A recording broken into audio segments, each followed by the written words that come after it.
Welcome in, everybody. The On Texas Football Watch with Us live is live for Texas, Kentucky. I'm Aaron Hogan along with Jerry Hamilton. Look who's here, CJ Vogel this time around. Good to see you, CJ. We'll also have a pinch hitter for Rod Babers coming up this morning or this afternoon and into this evening with Texas and Kentucky. SEC tilt number 3 for the Texas Longhorns. They're 1-1 so far. A rotten performance at Florida, followed up by the Longhorns' best full team performance last week at the Red River game in Dallas. And CJ, you were there for the game in Dallas. What were your thoughts? I know you talked about it all week long, but obviously the hope is what the Longhorns did in the second half in Dallas is what they can carry over into this game here tonight. Yeah, they found a groove in the run game. I thought that helped establish some rhythm offensively, some sustained drives in that second half, and evidently you were able to put some points on the board. I thought Sark had a great evolution of his coaching philosophy in that game, not forcing anything deep, play to the strengths and what the game was giving him, and, of course, you come away with the golden hat. Anytime you're able to do that, well, it's a good weekend, and Texas fans will enjoy it for another year. So we'll see if that carries over today. Of course, the channel actually just flipped on ESPN over to Kentucky and Texas. So we got that answer right away, and let's see what kind of start Texas gets out to this evening. By the way, the game kick is at 6:10. Yeah, so we have a few minutes to get ready for it. And Jerry, your thoughts? I mean, I know you talked all week, but the offensive line, Nick Brooks at guard and Trevor Coosby had a good game. We saw again today with Oklahoma against South Carolina. Their front is really good, and Texas, as CJ said, found some rhythm in that run game. They started to lean on Oklahoma, and I think really wore them down as that game went on. That's a recipe that the Longhorns can win with. It certainly wasn't the way they played against Florida. Yeah, I think the big thing for me look, everybody has in the SEC play has run the football on Kentucky. South Carolina 178, and they don't run it well on anybody. Ole Miss 180 with Austin Simmons, and Georgia 210, 220, which they just put up on Ole Miss today. And every quarterback's run for 44 plus in those games against Kentucky. So the key for me is Connor Robertson today. Is the communication sound? Are the snaps good? Is there anything that puts this offense behind schedule? If Connor Robertson plays effectively in this game, then I think Texas will run the ball effectively, and then that will set up Arch Manning and what Sark wants to do in the passing game through the run game.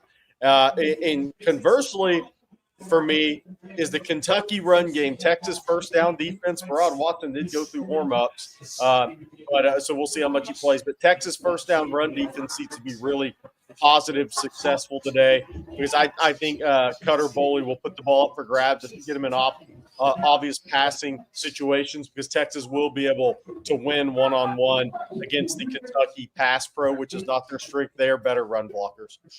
Well, and CJ, this week Sark talked about, this is a maturity game for him, for his team, right? He kind of knew what he was going to expect from his team last year from game to game. They're elder, veteran. They showed up. Obviously, we saw against Florida with this group. You're not sure yet in some of the games, even in September, where they were sketchy as far as their intent and intentionality. That's something you want to see this team evolve to, because I do think this one maybe has a higher ceiling than even last year's team at the highest level, but they have also shown a floor that is lower than last year's team too. Yeah, you're definitely getting a wide variety of what you can get on a given Saturday with this team specifically. I think offensively, you're still trying to find what your true identity is. And you got closer to that in the second half against Oklahoma, right? Arch getting out on the perimeter, using his legs. Some of those improv throws that he made, they were great.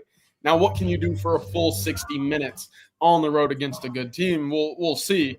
But this is a big test, just not just for Sark and this team, but for Arch going on the road, getting that first road win, and, of course, having to do it again next week. So, again, you got to get rid of some of those hurdles and road barriers that were previously there this year. Said they had a good week of practice. By the way, Aaron, big 3rd down and 2 coming up for Arizona State. Here's a wait on the Texas kick. They're up 19-7, driving on Tech again. This game's down to about 7 minutes. Sam Levitt incomplete, so big 4th and 2 coming up here. Obviously, Arizona State will punt the ball. Tech's got to score 2 touchdowns in 7 minutes. I know a lot of people in the chat would love to see Arizona State lose, so I'm just keeping y'all updated here. Well, we've already seen, obviously, Miami go down last night in that thriller to Louisville. Vanderbilt, they were favored to win, but they take down an LSU team. We start watching A&M. They're only up a point right now on Arkansas, so it could be one of those Saturdays as we get going here. And the Longhorns don't want to be a part of that conversation, obviously, as a 12.5-point favorite in Lexington. Only the Longhorns' third ever matchup with Kentucky. They've only been to the state of Kentucky, guys, twice now. This is their second trip ever into the Commonwealth. They were there in 1993. Jerry, you probably remember that game with John Makovic at Stadium. Is that what it was called back then? They got throttled in that game. I think that might have been Jeff Brom as their quarterback back in the 90s, if I remember. Maybe. Yeah. So Texas kicking, Kentucky to receive. Texas will get the ball in the second half with the icy whites, and here away we go. I think that's 3 straight games Texas has now kicked off in a row after receiving the ball 4 straight to begin the season. So fun little nugget there. All right, we are live with you on the On Texas Watch Along. Longhorns will play defense first, and our first quarter about to be brought to you by Driven Auto Service and Garland Transmission and Service. 2 parts, all part of that Driven Auto Service and Driven Auto Sales team. You can buy your cars, but also have your cars repaired. We'll tell you all about them throughout the first quarter as we are live here. Longhorns will be on defense. Defense played great last week. Only the 2 field goals allowed. Didn't allow a single point in the second half against the Oklahoma Sooners. So now it's a Kentucky team. What do we know about Cutter Boley? He's a kid out of the state of Kentucky. This is Longhorns have gone back-to-back weeks with DJ Lagway and John Mateer. This is not that level of quarterback. Not that level of quarterback to this point in his career. 2 touchdowns, great play on first down. Alex January, 2 touchdowns, 7 interceptions against Power 4 teams in his career. Played pretty well off the bench against Texas last year in Austin. But again, that first down run defense is the whole enchilada for Texas today. And that was a run for no gain on first down. You got to get Cutter Boley into obvious pass situations. He has a tendency to throw deep late, and that's interceptions at this level. Yeah, he will throw, and he will throw deep. The big thing is for Texas, no coverage busts. That's going to be the key. A good little extended run play there, really a swing pass. It's a running play, and the Longhorns, somebody came up and missed a tackle that allowed it to break for a little bit. So now it's going to be 3rd and short with an 8-yard gain. So exactly what they wanted. Good conservative play call from Mark Stoops there. Longhorns face their first 3rd down on defense. See what Kentucky rolls with here. It's a shotgun quarterback offset to the right. 11 personnel and a quick little swing pass for the first down and a big gainer. McGowan's a very physical runner now. Saw him, CJ, I'm sure you saw him at Mesquite Petite as well. Yeah. Signed with Oklahoma, really good player. Picked Oklahoma over Stanford. He was like an unbelievable academic kid. Then he went and got in trouble, and I think he was incarcerated for 3 months at Oklahoma. Ended up at New Mexico, has bounced back, having a really good season at Kentucky, and will probably play in the NFL. Yeah, funny story. I actually got to see him at Poteet against Jatavian Sanders, Drew Sanders, and Anthony Hill. Quite a game up there against Den Ryan. Wow. Yeah. Interesting play there, guys, on that 3rd and 2. It's like Ty Anthony Smith got caught up in the traffic. Yeah. And that's he was playing man coverage on the running back and couldn't get out to the flat. Turned out to be a big play. So they're approaching midfield. If McGowan gets ahead of steam, the first guy's not bringing him down. So that is the big thing. You have to gang tackle him and McGowan because the first guy, if he's got ahead of steam, the first guy does not take him down. You have to run to the football. You have to flow to the football today. That is interesting, Aaron. Ty Anthony Smith getting the start tonight over Leon Glafau. They're really starting to put a lot on his plate more and more each week. Yeah, and that was just they did a nice job of almost pick routes that caught him, and that was the design play. It wasn't a pass interference situation, just a well-designed play on 3rd and short. All right, so now 3rd and 7 here. Now 3rd and 7. Yeah. Huge play early on for Kentucky. Oh, that ball was never caught.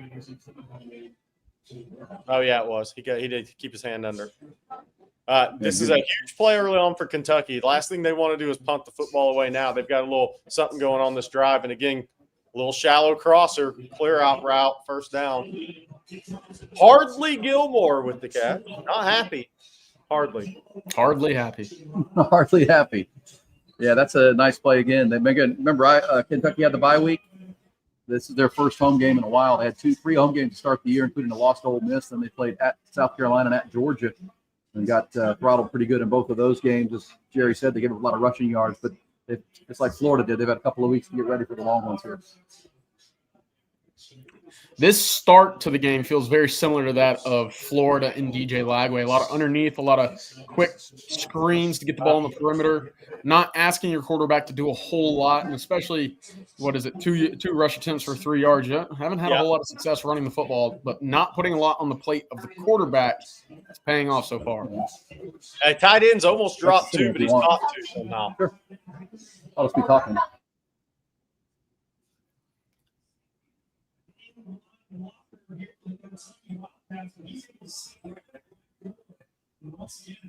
First and 10 from the 25 here. 4-man front, almost 5-man front with Trey Moore, essentially. Yeah, this guy is. First down run off the left side for 3 yards will bring up 2nd and 7. Is that the first look at Dowdell as well? Mm-hmm. Dowdell I believe he's out of Mississippi, went to Oregon and Nebraska, or was committed to Oregon, went to Nebraska, now at Kentucky. Picayune, Mississippi. Yeah, he's from Mississippi. Well, typically, and both of these guys fit the bill for Mark Stoops. He likes big backs. He likes big backs who can wear on people and control the ball. This is sorry to cut you off there. I was noticing who was on the field for the Longhorns there. You got a couple of freshmen, Lance Jackson, Justice Terry, both on the edge, and then you got Travis Shaw in the middle. So Texas getting a lot of new looks up front early on in this game. Yeah, that is very interesting with both. Trey Moore playing almost an edge there, not really a linebacker spot. Justice Terry playing more of a 5 tech. Yeah, Longhorns right now are chasing the Wildcats right now. And that's Boley. They had him dead to rights, and he got it loose and ended up getting a first down. Now it's almost a first. I thought he slid past the sticks, but I guess they called him down 3rd and 2 now. So we'll see. Longhorns probably 2 down territory for Mark. Didn't get it. It's going to be 4th and 1. He didn't even come close. 4th and 3/4 of a yard. What do you do here, chat? Do you go for it if you're Mark Stoops? I mean, if they fire you, you've had a good run, you got a nice buyout. I think you got to go for it here, guys. You got to go out swinging if you're. Yeah, you don't take the points right here. Not on this first drive. I'm gonna take the point. If it was Sark on the road, I might say kick the field goal right here. But if it's Stoops and where you're at as a program right now. What do you got to lose? Everybody's looking ahead to basketball season anyway up there, right? That's right. They don't care. They really don't care. They have a $20 million payroll. He is not going to get it. Did not get it. Yeah, let's see what the spot is. They can review this all they want, but the spot is the guy the line judge who just came in from the bottom of the screen is closer to right than the top of the screen, but it's not going to be close. It's going to be a ball and a half short. Yeah, I think Texas. It was Trey Moore that snuck through and met the linebacker in the hole, the running back in the hole, and the Longhorns going to get a 4th down stop after the Kentucky Wildcats moved the ball pretty well. They put 59 yards on the board and a couple of 3 first downs, didn't get the 4th. And Mark Stoops going to wonder about that one right there. They had 2 chances to get 2 yards and then could not. You know who made that play? Hero Canoe. Hero Canoe is who made that play. Hero Canoe took the tackle and turned him down the line of scrimmage, and the running back did not have anywhere to go, or the person with the ball did not have anywhere to go. That was a great play by Hero Canoe, guys. I tell you what, that exact play, the 4th and short, the goal line instances, you talk about an identity for a defense. That's it. It's tough on those short yardage situations, and it's been evident for the last 3 years, basically. Yeah, they done a good job with those. Let me remind you, our first quarter brought to you by the Driven Auto sales team, but in this first quarter will be the Driven Auto Service. 2 great locations, Driven Auto Service and Garland Transmission and Service. My buddy Jeremy Jones, who sells you cars at drivenoutosales.net. You also, if you live in Buda, New Braunfels, South Austin, Kyle, will repair your vehicles as well at a very, very high level at both of those shops. Driven Auto Service right here in Buda, Texas, where I'm broadcasting from this evening, and Gaylord Transmissions right across from Buc-ee's on I-35 headed into New Braunfels. You know where the big Buc-ee's is there.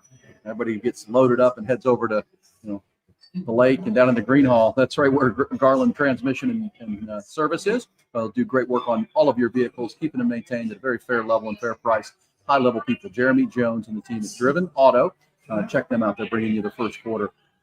Also want to remind you about our friends at Tito's Handmade Beverage. Tito Beverage and our friends, always a great partner with ours on the watch along here and all of the great things we do on Texas football. Appreciate Tito and his team. Get back at Tito's for one of these prime time games as we get you going here. Good first drive for Texas. They did give up some points, but that's kind of to be expected, guys. Got a team off a bye week, scripted plays, really worked it pretty well, getting guys some short passes. Quarterback looked good, and but Texas gets the hold, and now they get the ball back with 9:17 to go. As we talked about in our little pre-chat, Longhorns would like to pick up that rhythm they had in the second half of the Oklahoma game and carry it right into this ball game with Trey Wisner and the run game. And just as you said, CJ, you need to develop the identity of this team, especially on the offensive side.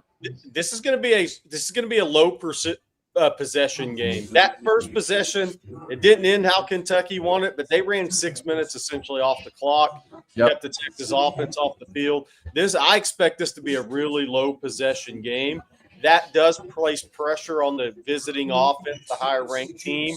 But Texas needs to come back right here. What they don't need to do is get off to a bad start offensively because the defense was just out there playing physical for 6 minutes against Kentucky. Offense has to do their part. By the way, Texas Tech scores 19-14, 3:45 to go in the game. Texas Tech will have to have a stop against Arizona State here coming up, and maybe they may work the comeback. As someone with Texas Tech -7 here, it'd be great to have overtime here, but whatever. I don't think it's set up for an overtimer, is it? Yeah, 22-22 is in the cards. It is in the cards. I'm praying. So your starting offensive line is Gooseby, Nick Brooks, Connor Robertson, DJ Campbell, and Brandon Baker. Jackson Christian worked at second-team left guard in warm-ups. Nate Kibble, second-team right guard, and Daniel Cruz, second-team center. Yeah, that we saw Connor Stroh on the injury report along with Cole Hudson, the starting center, and a nice little cut back run by Trey Wisner on first down to pick up 2-3 yards. I'd tell you that shot of the guys in the huddle before they took the to the line of scrimmage there. That gives you a pretty clear understanding of just how big Nick Brooks is. Holy cow! Yeah, Sark said he's down from 360. He said before the Oklahoma game he weighed in about 335. They still list him at like 349 in the program, and he's about 6'7". So he is a big boy, but very athletic. Tip ball, so 3rd and 8 coming up on a little waggle. Tips on a waggle. You'd love to see Texas get off to a fast start. I mean, they did against Sam Houston State, but really every other game this year has been sputtery to start the game, to say the least. Good play by the edge for Kentucky there.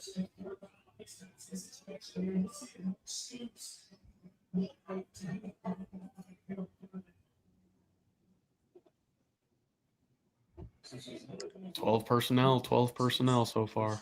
Yeah, big third down. That's where Arch Manning. Yep, there you go. That's picking it up with his legs, and that's something they did over and over again. Second quarter on against Oklahoma is convert third downs. And remember, guys, they scuffled because of the penalties in the first quarter last week at Red River, and the second, third, and fourth quarter they were outstanding on third down, mainly because of Arch Manning and those kind of decisions right there. To see him gain in confidence, guys. I was listening to Todd McShay this week talking about how watching Arch on film, it's like a whole different human being than what we saw back against Ohio State in the first couple of games. He's growing right before our eyes. And the game is slowing down for him in a big way. He definitely is, and I'll say this as well. On that play, I think the game's starting to really slow down for Brandon Baker as well. That was a great closeout pancake over in pass protection on the right side that allowed Arch to step up and take that lane. John 007 is Arch sliding being banged up. No, that's smart play. Those guys running full speed, hitting him in the first quarter. I think the Manning family and Sark would all be very upset if Arch did that. That was a smart play. It already had 14 yards. He got down instead of taking on contact that was not needed. If that was a late game situation and you were down, maybe different. Yeah. Remember, Quinn, you were trying to take on linebackers. You didn't need to. That was never a smart idea. Here's Ryan Wingo with a nice catch and a nice throw by Arch to let him catch it, moving forward, and picks up positive yards. It'll be 3rd and 3. As Longhorns approach midfield now, right at the 39-yard line. It was set up a 3rd and 3 from the 39 coming up here. First quarter melting away. Yeah, you're right about the low possessions because Texas would be just fine to play that kind of game too.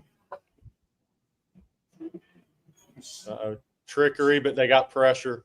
Didn't have time for it to develop.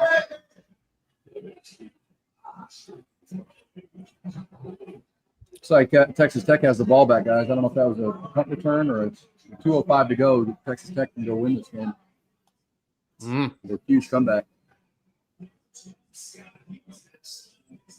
That was trickery that was well covered, had pressure, no chance for that one to succeed. I don't know if I like that play call on 3rd and 3, but they've been so good in just the traditional 3rd down offense or deep offense the last couple of days, games, quarters. Yeah, I didn't like that call at all. Nah. False start. No. Got the false start out of the way at least. Florida guys up 23-14 on Mississippi State, but by all accounts, this could be Billy Napier's last game, win or lose, with the bye week coming for them. Yeah, I think everything. You know, I'd mentioned that Monday on Coffee and Football. I'd heard it was about done, and I would be surprised. I don't think they're going to give him a chance to upset Georgia. I think that's what this comes down to. They don't want to give him a chance to upset Georgia. And so you make the move now if you're going to make the move. You don't make this more difficult than it needs to be. Texas Tech scores, guys. That was quick. And they might have done it too quick. There's still 2 minutes to go in the game, and your 22-all scenario is in the cards here, CJ. There's life. You're telling me there's life. They got to get the 2-point conversion, though, which they're going to go for right now out in the Valley of the Sun. Yeah, a lot still has to happen. So another flag on the play. You're saying there's a chance, CJ. I don't like Arizona State's chances to go score in obvious passing downs against Texas Tech. That's the problem. Agreed.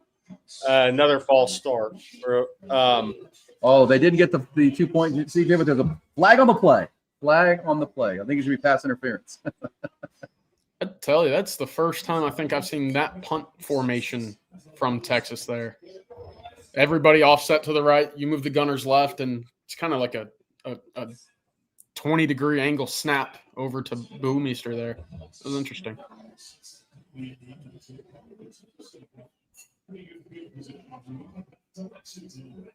Yeah. What do you know? Illegal formation. Yeah.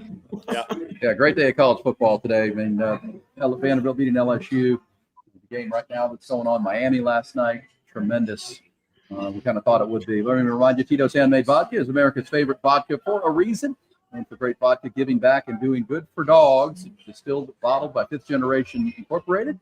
Austin, Texas, 40% alcohol by volume. Savor responsibly, but good night to savor. A cold Tito's. What do you put on it and mix it with? Whatever you're doing. Texas and Kentucky on the on Texas football watch along. As I mentioned last week, I am now broadcasting these on Texas watch alongs from a cool place in Buda, Texas called Progress Cafe and Beer. It's a kind of big patio and big outdoor areas, food trucks and fun. Right here in Buda, Texas, just east of I-35, right across from Cabela's. About a long par 5 from I-35 and the feeder road. Really cool spot. Progress Coffee and Beer Garden. It's a cool spot. That's where I'll be broadcasting the rest of the year in their little front room. See the Texas flag behind me with their Halloween decorations up and ready to go here. They're ready to get after it. So Progress Coffee and Beer. So if you're in the Buda area, Kyle, South Austin, come on out. A lot of good crowd on the patio and here at they got me up in the front little man cave here area, which I like a lot. So that's where we are, and we're talking Texas football. Zip, guys. But what do we make of the first drive? I mean, just kind of typical for Texas this year. Come out a little bit slow, but I didn't like the play call on the 3rd and 3. Well, as good as Texas has been on 3rd downs so far. Yeah, I didn't like that 3rd and 3. I look, if you're going trickeration on the first series against Kentucky, I'm not sure that's necessarily needed when you played a really good football last week. And you executed on 3rd and shorts and 3rd and mediums last week against a much better defense. Well, on top of that, if you're going to go trickery, at least be in a position where you feel like you can go 4 downs, right? You use that at midfield on a 3rd and 2, a 3rd and 3 in that same situation. Texas 2 backed up in its own territory doesn't allow you to be aggressive and then go for it to make up for a bad call or a lack of execution on the trick play. You'd basically take the ball out of your offensive hands and just hope that everything plays to the trickery. I didn't like it. I didn't like the situation in which it was called. Yeah. I would have loved to see. I mean, people run the ball successfully on Kentucky. Quarterback run, running back run, reverses, anything people have called in SEC play is people have ran the ball well on Kentucky. It is interesting. I would like that to be. Trey Weiser had 1 year. I would have liked to seen a run on that 3rd and 3 and see what happens. Yeah, I would have as well. And then, of course, Jerry, you mentioned all the running stats of teams that have played Kentucky so far. Only one true rush attempt goes for 2 yards of Trey Weiser. Sark in his opening scripts normally doesn't run the ball all too much. I remember charting it in the 2024 season. It was about a 68% pass attempt on the opening drives, give or take a few percentage details there. But more than anything, you have to establish something. And hopefully that 2nd, 3rd, 4th drives, you start to see Texas find its rhythm. But Kentucky's starting to find its own right now on the ground as well. First down, downhill run for 9. Those are the plays that can't happen in this game.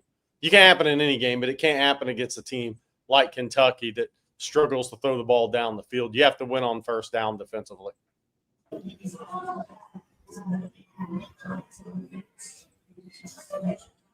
That was a 3-man, pretty much a 3-man front, kind of odd front. It's a big hole. Yes. I thought against Florida, Jerry, Texas should have come out kind of in a bare front, 3 down defensive linemen, just force the hand of the offensive coordinator and quarterback. This is a game very similar where I think you load up the box and take away Seth McGowan and Dante Dowdell.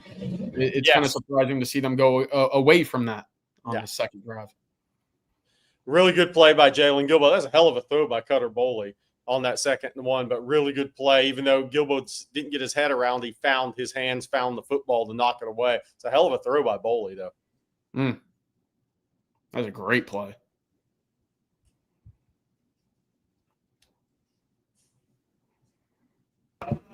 See if Texas can get off the field on 3rd and 1. They again go deep.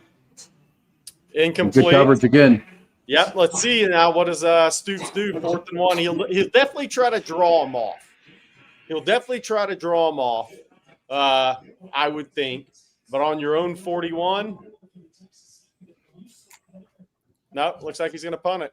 Punt it and play defense. Unless he rolls with a Bob Stoops fakerooski here.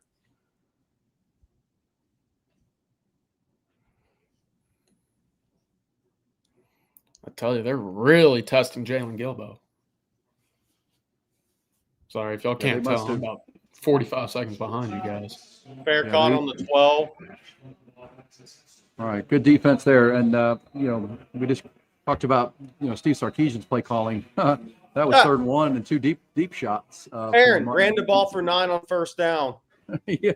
And then 2 deep shots. I don't know if I get that one either, but I guess they thought they could get something on Jalen Gilbo. Yeah. I mean, he went away from turning this into a very low possession game right out of the box. I mean, golly, run the football, Mark Stoops. Then again, Mark Stoops was on a plane headed to A&M to be the head coach there, and nothing's been the same since he came back. They put the little box up for Texas A&M, who scored a touchdown 2 minutes into the 2nd half. That's going to be a really interesting game, that Arkansas meeting later in the year. By the way, Mississippi State, Bruce 7, thank you for keeping us updated. Mississippi State in the red zone, down 23-19. So if they beat Billy Napier, I mean, it'd be nice to see Billy win on his way out at 3 and 4. But if they lose that game, oof. Speaking of 3 and 4, Clemson. Yeah. What is their score right now? Did they lose? Last time I checked, they were down 6 or 7 to. Was Cade Klubnik playing in that game? I had read that Cade Klubnik may not play in that game. That ankle, I don't know. I haven't seen any of that game, but he did not play.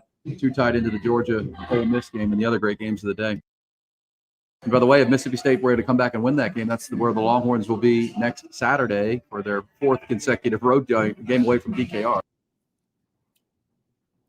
SMU won by 11. So, yeah, that's a 3 and 4 record right now for Dabo Swinney and Clemson. Thank you, chat. Joe Z's not in the chat because he's watching Oregon beat up on Rutgers. What a game. Did Josie go to New Jersey for the game? Was he in New Brunswick? Well, somebody, if you know Josie, ask if he's in New Brunswick for the game tonight. Is that Piscataway? One of my good friends, you guys know Austin Novosad. His dad Trey and his mom are good friends of ours, and they go to all the games. So they've been to Chicago this year, and I'm sure they're up there in Piscataway. Hold on, CJ, that overtime. Yeah, 55 seconds left. 55 seconds left. And a big Sam fourth Levitt down conversion by Sam Levitt. I'll never swear again. That's one of my favorite movie quotes. There is Charles Barkley from Space Jam when he loses his powers and he goes to the church and he starts praying. He says, "Please, Lord, I'll never swear again. Just let me play basketball." 55 seconds to go. Where's Arizona State on the field? This is big here because they got time. They got time to punch it for 6. They're around midfield. Oh, Florida 23, Mississippi State 21 with the 2-minute warning.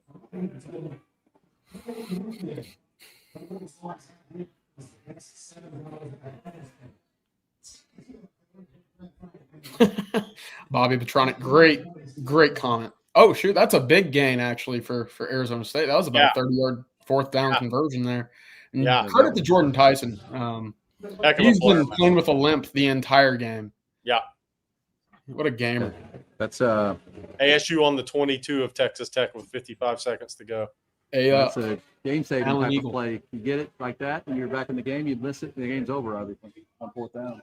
So Texas has the ball 1st and 10 on the 13 here as they work with a running back offset right, 12 personnel, 2 wides. It's going to be a little fake counter, throw it, go route to Ryan Wingo. Ball was underthrown by Arch. Arch had him. Wingo had him beat. That ball was underthrown.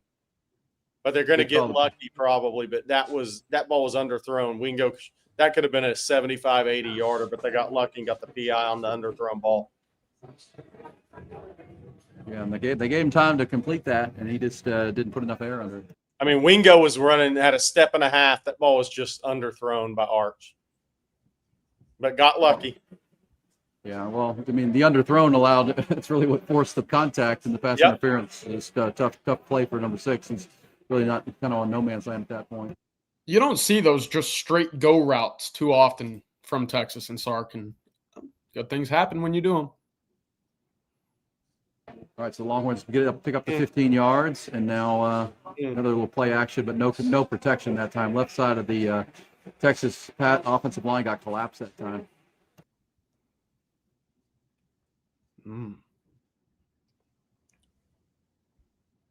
Bobby Petronic says 15, 25-mile-an-hour wind out of the south, which means Arch was throwing that ball in the wind. But still, they warmed up. They know where it's coming. That was Trevor Gooseby. They just ran a little game with 3-on-2, and Arch Manning didn't know where to go that time. Now it's going to be 2nd and 20. You got to get half of this back if you're Arch Manning. And make it manageable on 3rd down. Another slow start.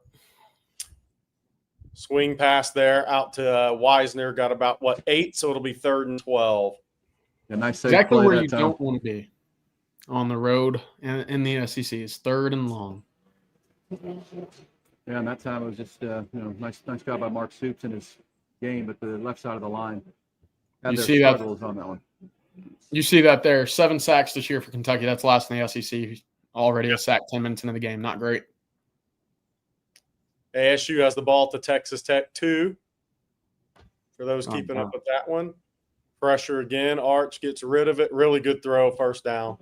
Really good play. Made up for the underthrown ball to Wingo there on that 3rd down. Made a really good throw to Ryan Wingo on 3rd and 12. Yeah, 3rd and 12. They make up for the sack, and now we'll see if they can go put some points on the board here. That'd be big. That's kind of a groove that Arch got into last week. Texas goes fast here on 1st down, runs it for 5, 4.5. DJ Campbell downfield, pushing people around. Like to see that.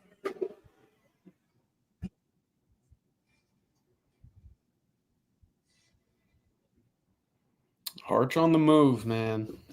He's good. All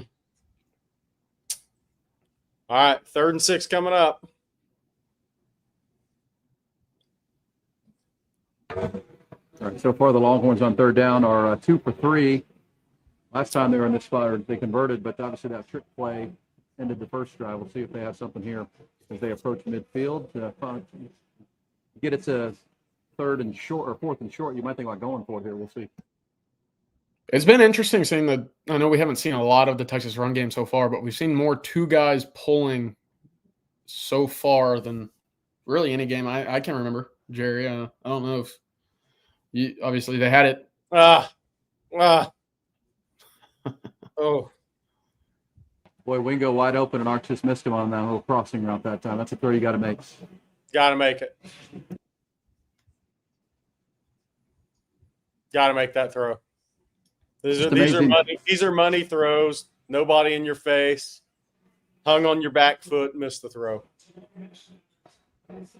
Yeah, for whatever reason, man, he and Ryan Wingo they're a coin flip at this point if it's going to be completed. And it's one time it's Wingo, then it's Arch, and that's got to get going for Texas.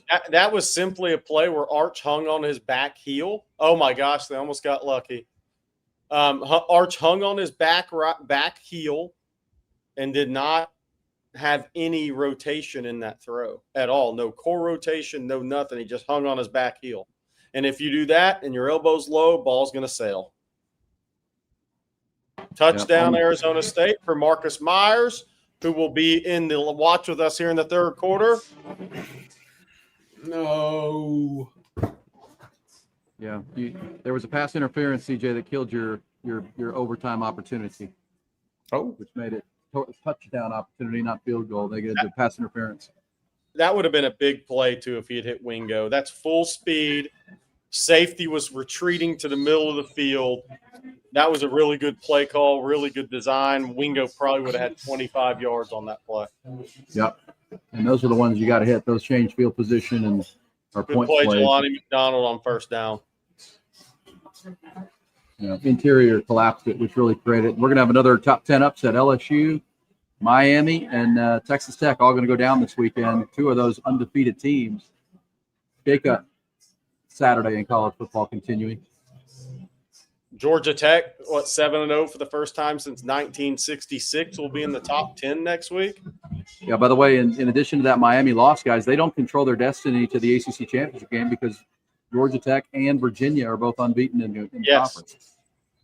And Carson Beck will have another stinker. He hadn't even hit the road yet. Wait until they start playing road games. He's good for 2 stinkers a year. And he'll throw his receivers under the bus afterwards. 100%, yeah. You're making $4 million a year and blame your wide receivers for your 4th interception. Yeah, not a good look. Hugh Freeze applauded on that one. All right, so big 3rd and 4 coming up here. Down to 2.5 minutes in the first quarter, guys. 2.5 minutes left in this first quarter. It's flying. It's like a high school option football game. Low throw on that 3rd and 4, but caught for a 1st down at the 30. They're going to discuss it, but it's going to be caught for a 1st down at the 30. If you're Kentucky, I don't know if it was close, but I'm snapping the ball pretty quick if I'm Kentucky here.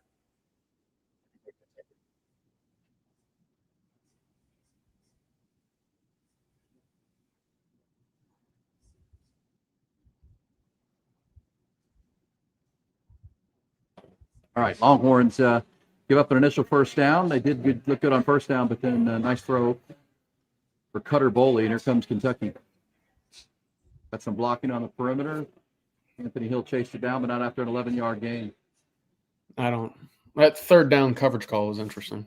Your flats coverage guy is your edge rusher. It's a lot of ground you got to cover in a short amount of time. Yeah.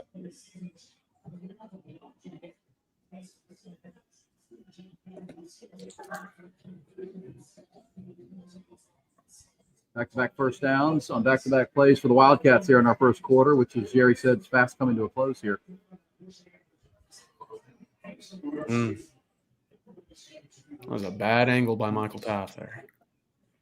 A lot of Derek Williams in this 1st quarter. Yeah. It's a good sign. It is And good with to see Phil, him out there. with Phil Sami out, that makes sense too, right? Mm-hmm. Well, what was interesting is Phil Sami was actually playing a lot of nickel as well. Yeah, he was. He did He play had some taken nickel. over that Wardell Mack second nickel spot.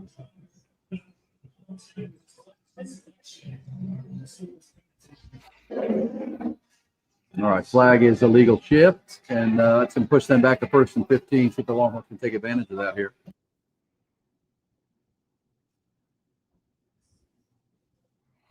Texas taking advantage of that big nickel here with Jelani. That's where you're seeing a lot of three safeties on the field here. For folks who see Jelani playing in the box essentially as an extra spun down linebacker option.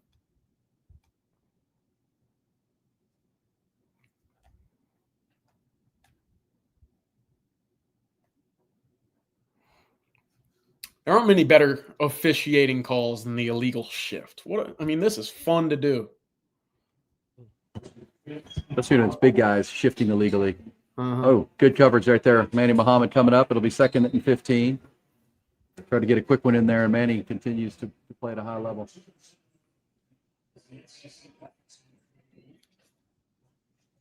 Tech will have the ball in about the 35-40 with 25 seconds left for those wondering about that game.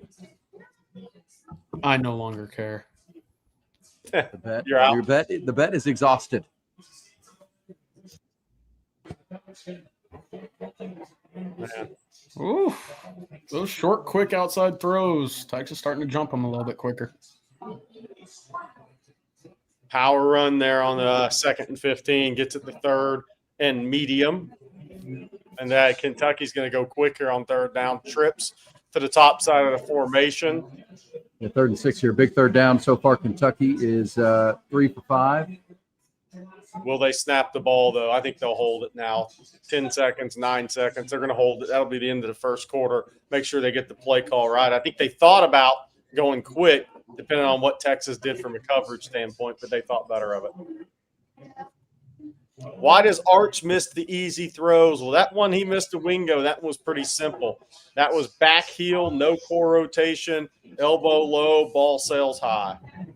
Yeah, this is the good and the bad of Arch right now as he matures. I mean, he made the great throw on 3rd and 12, rolling to his right, got it to Wingo, and then just an easy one that, as you said, would have been a chunk play. Doesn't get completed, and those are gimmies right there. It's pitch and catch in the backyard for Arch Manning, or should be. All right, first quarter is in the books. It's brought to you by Driven Auto Service and Garland Transmission and Service. They're all part of the Driven Auto team. Of course, I tell you about Driven Auto sales here coming up. You can buy a great vehicle at drivenoutosales.net, but Driven Auto Service and Garland Transmission and Service in New Braunfels will take care of those vehicles at a high level. I had my car in. I have an older car, 2016. I still love it. Had it in for some brakes, and Jerry Minnie Jones able to find me. I needed 2 calipers, and the dealership was trying to charge me, $800 a caliper. He got them for about $180 used, and saved me a lot of money. Car's running great.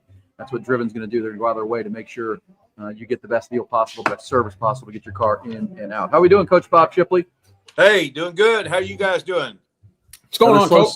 Another slow starting first quarter for the Longhorns. Yeah, kind of blah first quarter, no doubt. We're hopefully just getting warmed up. People are asking in the chat, Coach, about Arch Manning. What'd you see on that Ryan Wingo throw that just seemed to, Jerry's explained it from the mechanic side of it, but that's a throw you got to make on a 3rd down. Yeah, there's no doubt. That crossing route, he's got to make that throw. I'm kind of disappointed in that. And, Kentucky had a first drive was a good drive, and obviously defense came up big. Anthony Hill and LaFau came up with a great stop, and then, it's just been 3rd and 8. Arch had a big run, in that first quarter, and some flashes of some things, but nothing really to get too excited about in that first quarter. No, it was a blah first quarter, like you said. There were chances. There were chances in the passing game. Only 2 true rush attempts from the running backs. Again, surprising considering, all the stats Jerry's thrown out about this Kentucky run defense. Yeah. Yeah, Coach, they've given up 178 to South Carolina, 180 to Ole Miss with Austin Simmons, and 220 to Georgia 2 weeks ago. every team has run the ball for 178 or more in the SEC games against Kentucky. Every quarterback's run for 44 plus in those games as well. Yeah, well, we need to get it in gear then. We haven't done much in that. We got 10 yards rushing in one quarter. That's not a great start. By the way, guys, down to it. 3 seconds to go. Arizona State up 26-22 on Tech. Tech's got the ball about the 32. So 3 seconds to go. This is your ball game coming up after the timeout for Texas Tech. So for those that aren't flipping over during commercials, I'm watching the last 3 seconds of this one. USC and Notre Dame out to a good early one, by the way, with 7-7 already in South Bend. No score in the Tennessee-Alabama game. The scores so far today, have been, it's just a crazy year for football. There's just so much parity. It's just it's kind of crazy. Ohio State seems to kind of be in a league by themselves right now. They do. Well, and yeah, Ohio State, when you watch them, man, they're very talented, obviously, but they just don't make mistakes, and they just are so consistent in what they do.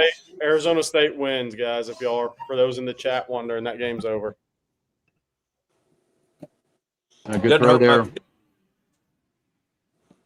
Good throw by Cutter Boley that time, and a great catch by the receiver, getting his foot in bounds, and that's going to be a play across midfield now. They're going fast now, Kentucky. All right, guys, I'll be back for the second half. All right, G. All right, see you, Jerry.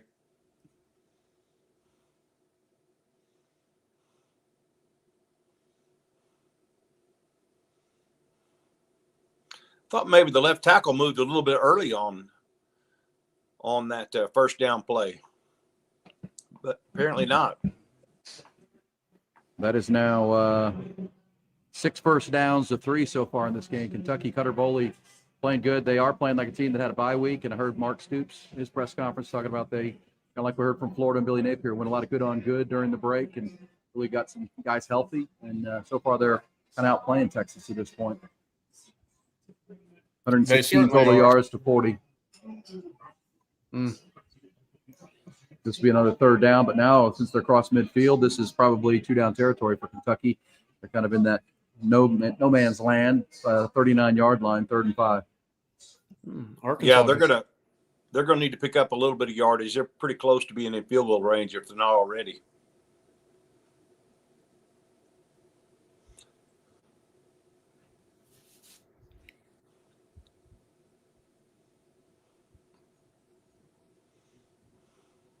Tell you what, that was quite a hit on that second down from Ethan Burke. Yeah, he came from behind and knocked him a good one. Oh, there it is. There's the Longhorns getting Anthony Hill. Or Colin Simmons getting a sack. Colin Simmons. Yeah, that's right. Colin Simmons coming hard. Colin Simmons. That's my man. That's a good sign right there. Getting Colin Simmons activated early. It's still surprising to me that we haven't seen Anthony Hill light up the stat sheet in the sack category. He doesn't have a sack this year. But he had a big play, shot through the line and let's see, when was that? Longhorns catch a break on that punt right there. There were guys down there down that and bounce, straight past them into the end zone. They're going to get the ball at the 20-yard line on another drive. As we said, Longhorns need to kick it in gear, but another slow start. But we've learned last week they can turn it on pretty quick. We'll see if this second quarter is where they kickstart this thing. We come back. I will tell you that second quarter is brought to you by Callahan's General Store and our broadcast location here tonight for myself at Progress Coffee and Beer in Buda, Texas. 2 great spots. Love being here. Callahan's is there for you and have been since 1978. Really a great night of college football. This game, only the 3rd time Texas has ever played Kentucky, the 2 programs. But you have the Alabama-Tennessee game. That's the 108th meeting between those 2 border rivals. Notre Dame and USC is one of the classic all-time rivalries. They're 7-7 in the first quarter. And then tonight, the Holy War out BYU and Utah. That should be fun in the Big 12.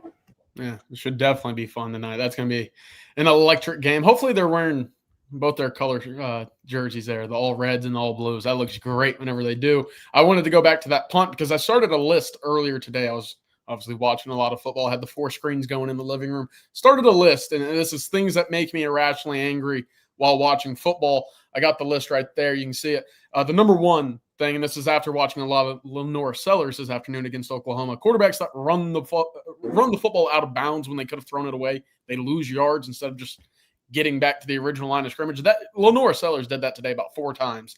Made me irrationally angry. Second thing is bad gunners. And Aaron, you mentioned Texas kind of lucked out on that one right there. That ball landed on the 3. That was a great punt from Kentucky.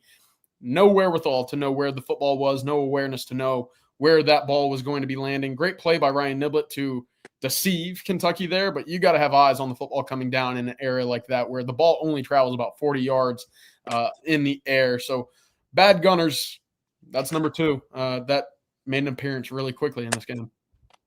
Yeah, so far I think it was that first drive. Anthony Hill shot through with LaFowl and made a big stop and forced the punt.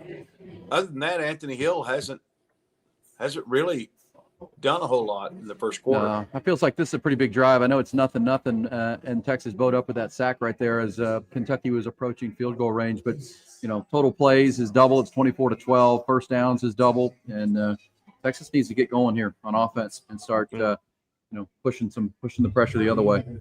I tell you, it's crazy when you look at the SEC.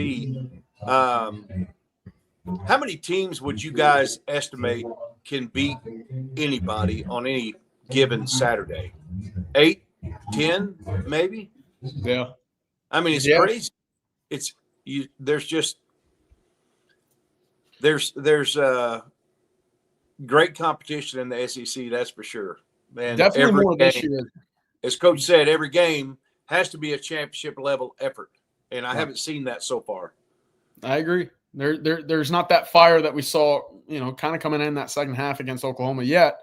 But to your point, Coach, this is as even and, the talent disparity across the SEC is as even as we've seen in quite a while. I think there's up to 9. Obviously, Mississippi State could be included in that conversation as well. They went to overtime against Tennessee earlier this year. They're putting up a fight against Florida at the moment as well. So, it's one of those games where if you don't bring your best, you will lose in this conference. And Texas right now not playing its best.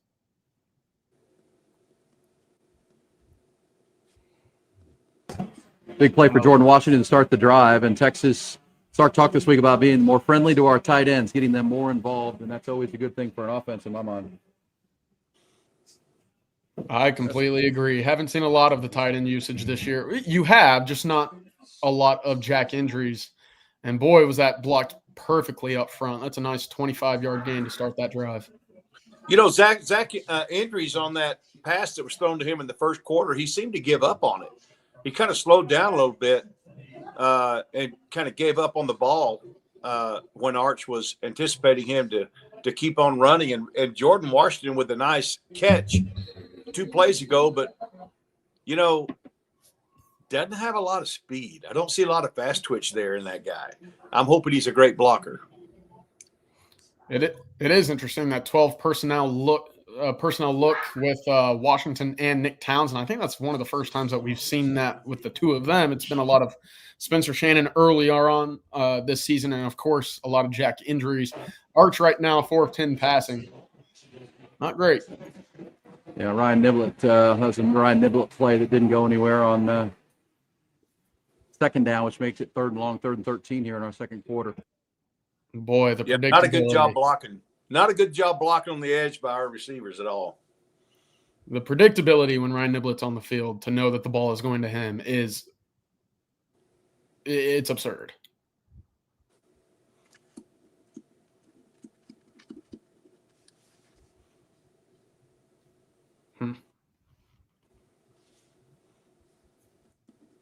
Big 3rd down here. Another 3rd Good and throw. long. Good throw. There's one where he stepped up, found DeAndre Moore, and Longhorns are across midfield now, or approaching midfield. Actually, they're across now, down to the 42-yard line. First time today across midfield. Real good throw that time. I tell you, we talk about the tight ends not getting a whole lot of usage. I feel like there should be more usage of DeAndre Moore in this offense as well. No doubt. Agreed. Good veteran receiver and just a good playmaker. Yep, steady hands. Well, here we go. Longhorns now threatening the scoring zone for the first time. This is their best drive, and it's come off of the 20-yard line after the punt. A little bit of a spark here. Good throw by Arch Manning and a little scramble that time to. All right, now it's going to be third down again, but good tackle in the open field.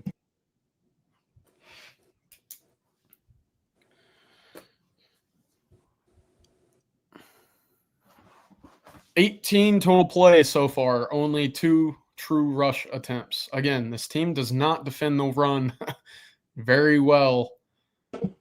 Your quarterback has yet to find a rhythm. It's interesting. Yeah, it is an interestingly called game so far. There was a designed quarterback draw that doesn't go anywhere.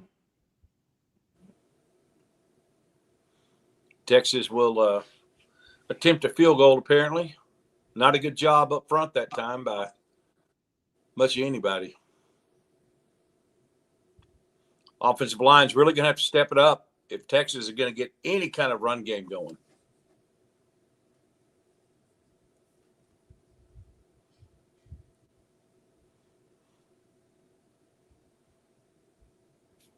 As CJ just said, though, it's like they're not even trying to run it. They're going to punt this ball and see if they can play some defense here with 9:04 to go in the third quarter.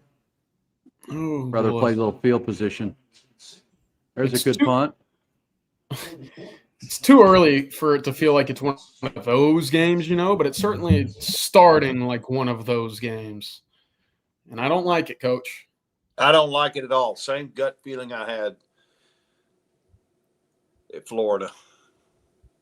Yeah, we talk about taking steps forward week in, week out, improving on the offensive line, improving with the consistency of your quarterback. And they did that. They took that step against Oklahoma a week ago, and right now I've not seen that same momentum carry over into tonight. No spark at all offensively.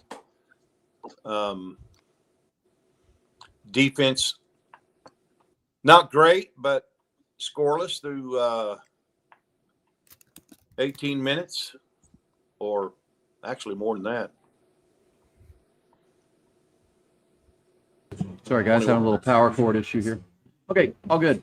Longhorns punting again. And now they'll see if they can play some defense here. Only 82 total yards. And as you said, CJ, the rush yards only 12, but they're hardly trying. So far, Trey Wisener only 2 attempts. Arch, the leading rusher, again, 4 for 6. But Kentucky is doing a good job.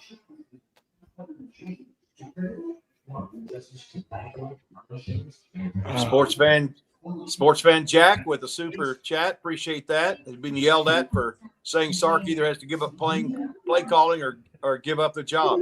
It's crazy because one week he'll look really, really good, and then another week he'll look like he's lost his space with his play calling. Yeah. Coach, I'd like to get your thoughts on it because I've heard this exact subject. Obviously, it's gotten louder as the season has gone on, but Sark's a great play designer. In terms of needing the big play or dialing up a series script as the game continues. What do you think about where he is in his development as a coach as well? I don't like it. I mean, I was hoping after the Oklahoma game, we've kind of figured out who we were as an offense, but I haven't seen any signs of us building upon what we did last week against Oklahoma. Offensive line, of course, we've got some injuries up there. We're kind of banged up. Hoping that some other guys would have an opportunity to show what they can do. So far, they haven't showed much. Yeah, more pass than run so far, and that was such a huge part of last week's victory over Oklahoma with Trey Wisener in the ground game. It says it was a 48-yard field goal. Why do we punt? We remember when Jerry has a friend in the crowd that talked about a 15 or 20-mile-an-hour wind that is in effect. I don't know if that affected the play call or the decision by Sark, but they do have Kentucky backed up inside the 10-yard line. See if they can take advantage of that here and place the field position. Second quarter here of the On Texas Football Watch Along and in-game watch brought to Callahan's General Store since 1978. Still family owned and operated. They are phenomenal people right there between downtown and the airport here in Southeast Austin. Everything you need. You got animals and need feed for your pets and furry friends. Live animals or just pets. They've got it all, plus your yard and garden essentials, hardwares, housewares, western wares, and more. All your Halloween decorations too at Callahan's General Store. Check them out right off Montopolis on 183. Oh, baby. Am I ahead of y'all? Gotta be. I'm still watching the highlights from the Texas OU game that they're showing. Sorry about that. Trey Moore came unblocked, and they're going to call it down at the 1. This was where that maybe punt and play defense paid off. Longhorns are going to back Kentucky up to essentially the 1-inch line. Could have been a safety, but really the initial contact came before the end zone. So Trey Moore will get credit for a sack, not a safety, but that was very close. It always helps. Yeah, great opportunity for Texas here if they can hold them on 3rd and long. Short run on that play, quarterback sneak up the middle. I don't know if you guys are there yet. I'm sorry, I need to be quiet, but that's all right. Yeah, but big play here and an opportunity to flip the field on Kentucky. Yes, it is. And as the chat said, some people were unhappy about not trying to kick a 48-yard field goal, but we'll see if this pays off. Because 3rd and 15, you've got to figure Kentucky will be pretty careful here. Now, they did take a couple of deep shots earlier and targeted Jalen Gilbo. We'll see what they come up with here. But assuming it is a nothing game midway through the second quarter, Mark Stoops will be pretty careful here. Hey. Ooh. Oh, they really let that QB sneak linger on, huh? Yeah, about a 3 or 4 yard gain. Yeah. Interesting. Alex January with a good play that time, wrapping the ball carry up. So they will punt from the 6. So the punt forced Kentucky back to the 8-yard line to start. They end up punting from the 6. And so a net win for Texas. We'll see if they can. Saw Ryan nibble it with the punt return for a touchdown in the Cotton Bowl. We'll see if they can come up with something here to really set them up and maybe jumpstart and spark this team. Really going to look forward to this drive to see if Sark can dial up something to get this offense with some type of consistency. Obviously, we need to see our running game get established a little bit. We need to see a running game at all. Show me something. Coach, backed up in this situation, you go for the block? No, sir. Nope. You go for a nice return, maybe inside the 10. I don't know. We'll see. Here it comes. Here it comes. Did you say maybe inside the 10, Coach? Maybe. I mean, just a guess. I. All right, there you go. That was, you know what? Give Sark some credit. He had a hunch. He punted, let his defense play complementary football, sets up a punt return, and now that's the explosive play the Longhorns have been looking for. It's about a 48-yard punt return. There are no flags that I see, and the Longhorns are going to have the ball 1st and goal. There could have been a flag on holding there, but yeah. I don't see it thrown. So Ryan Niblett hits the turf hard. Hopefully he's okay. No, he's all right. That's his left elbow. Yeah, they're pretty hard. Yeah, they're checking him out. Checking out his shoulder on the sidelines. Looked like his left shoulder, maybe. Oh yeah, he bounced hard, and I saw him immediately grimacing. So let's hope he just kind of just got slung down. He was at full speed when the tackler grabbed his ankles. Coach is prophetic. Yep, he was. It was really well played for Texas. Yeah, I'm a prophetic guy. Here it goes. All right, Arch Manning bulling his way to the 1-yard line on 1st down. Arch is, again, the leading ball carrier and leading rusher for Texas, but it's only 10 yards. But they only need a yard now to take a 6-0 lead. That's complimentary football to a T. Let your defense set up a big return for your special teams and punch it in with the offense. Yeah, it helped for Trey Moore to not get blocked. I mean, that was pretty poor pass protection by Kentucky, but Trey Moore will take it. That's his second big play of this game. Yes. Yeah, I don't understand why Texas doesn't just run the ball in the end zone. Yeah. I don't understand that. Freaking 2nd and 1. Dreaded red zone. Now, here we go. Texas playing.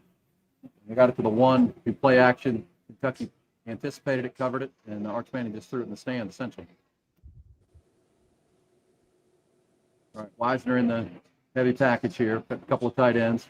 Is that a one-man route? Jordan Washington get tripped up at the line of scrimmage? Normally you have a There it is, two-layer- Coach. There it is, Coach. There you go. Trey Wisner right behind. Finally. Yeah. Yeah, good job up front. You know, the left side has been pretty suspect so far, especially on pass protection. What are they? I wonder what they're discussing. I think the ball came out, but it looked like he was across the end, the goal line. Oh, boy.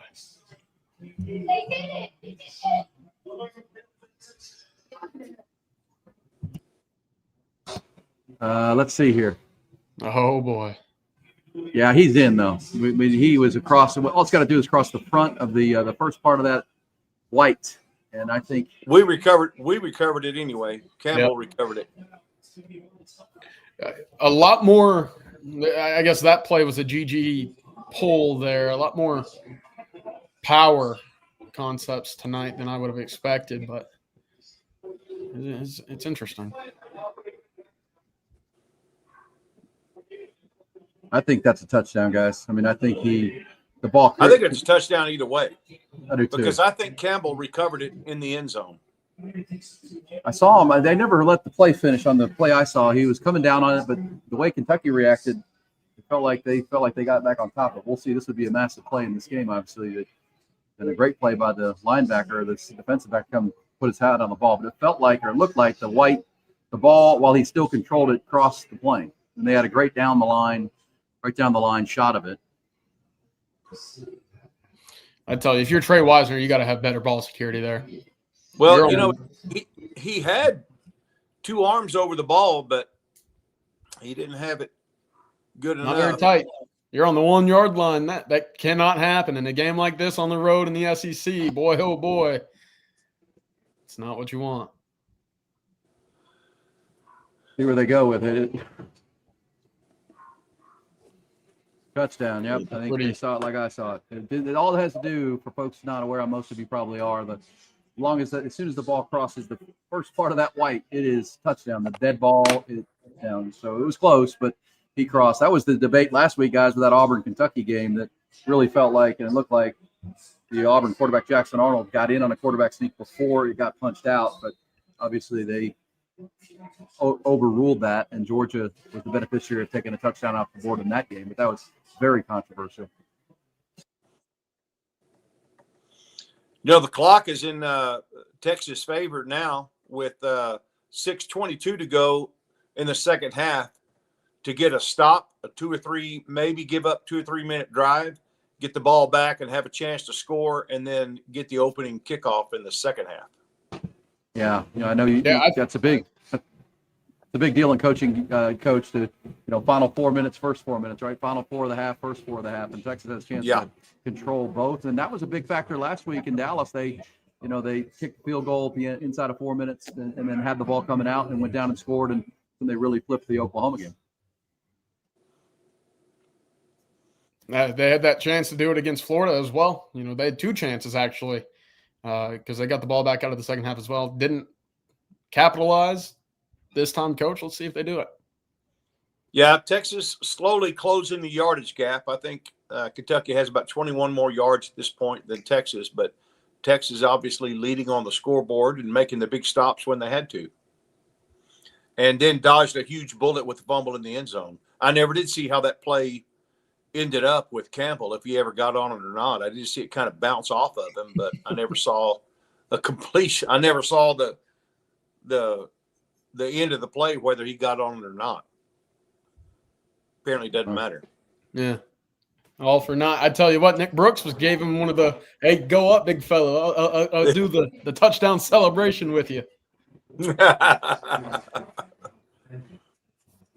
All right, Texas is taking the lead here, 7-0, and that's, I know for fans who want to see more offense, and obviously the run game's been disappointing this far, but this is kind of the identity of this team, I think. Sputtery offense, but man, they're gonna play great defense. Their special teams is improving.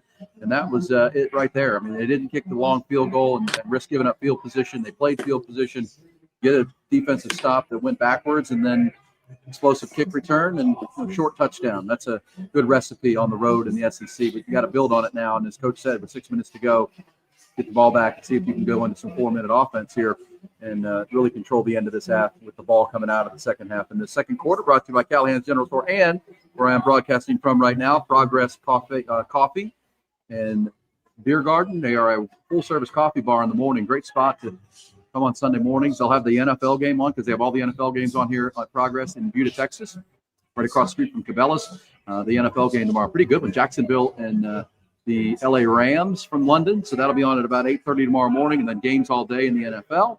Have some coffee in the morning and a little snack, and then turns into a beer garden and sports bar in the afternoon and the evenings with a couple of free food trucks out there. Also, playground for the kids. Really cool spot. It is Progress Coffee and Beer in Buda, Texas, where I'm broadcasting from as well. 7-0 Longhorns, and keep an eye on the other scores. Alabama's up 7-0 on Tennessee. USC up 10-7 right now on Notre Dame in South Bend. Missed it earlier. Texas Tech has gone down. They take their first loss of the year on the road at Arizona State, 26-22. They had taken the lead and then couldn't hold it late. Came back from 12 down to take that lead, and then Sam Levitt took the Sun Devils down into the end zone. That's another top 10 upset this week. Miami lost to Louisville last night. 4 interceptions for Carson Beck. I don't know if it's an upset, but LSU lost today to Vanderbilt. So 3 top teams, big brand programs going down this weekend. I believe it's the first time they had beaten LSU since 1990. Yeah, that was actually, Coach, the first time in 77 games against a top 10 SEC team that they had been favored in the game. Yeah, I did hear that. That's crazy. And they backed it up. Diego Pavia is something else, man. There was one player for LSU who felt like he could have 3 or 4 sacks and had Pavia dead to rights, and he snuck away from him every single time to go make a big play. Tell you what, Arkansas keeping it pretty darn close right now with Texas A&M. Looks like it's 38-35 right now. So 11 minutes left. We'll see if the Piggies can start the annual Texas A&M collapse a little bit earlier this year. Shots fired from CJ Vogel. Whoa. I'm sure the Aggies would be mad that they got dumped off of ESPN. Well, if they lose, they might be looking at it like it's a blessing in disguise. All right, first down for Kentucky on a play action right there. And they're have come out looking sharp, trying to get back. Longhorns take an early 7-0 lead here. Yeah, Kentucky getting 4, 5, 6 yards a run. Yeah, Texas needs to do the same. Yeah, well, and that we they don't have the overall skill talent of Florida, but they can kind of replicate that Jaden Baugh running game, and that's what they're trying to do right now. Texas, meanwhile, not even really trying to run the football. Yeah, it certainly helps the quarterback quite a bit when you can just pick up 5 yards on first down, right? And there's a first down on 2 runs, 5 and a 6, and now they're trying to go 4-minute offense here as we're under 5 minutes in the second quarter.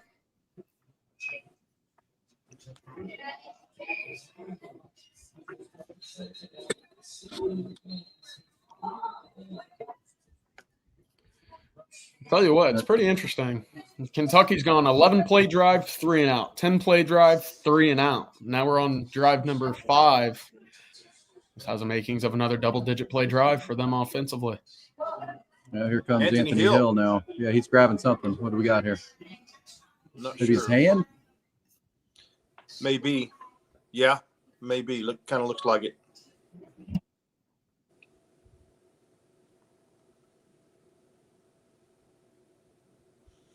Head coach doesn't go out on the field for every injury, but he's out there for this one.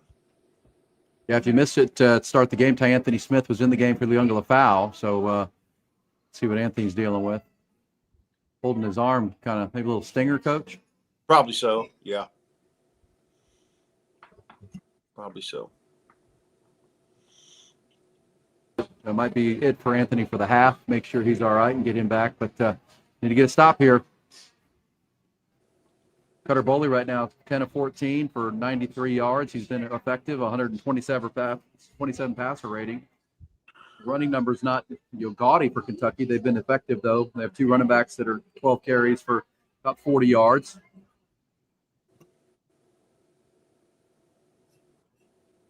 And that's all you need your rushing attack to be, is effective. You don't need it to be otherworldly or to be exactly what moves the machine down the field, but you just need to be respectful and have Good teams. defense. Good defense that time by Grayson Littleton. He really forced that play, came up and read it on a little jet sweep action, and Jelani McDonald cleaned it up, but the freshman kind of blew that play up from the jump.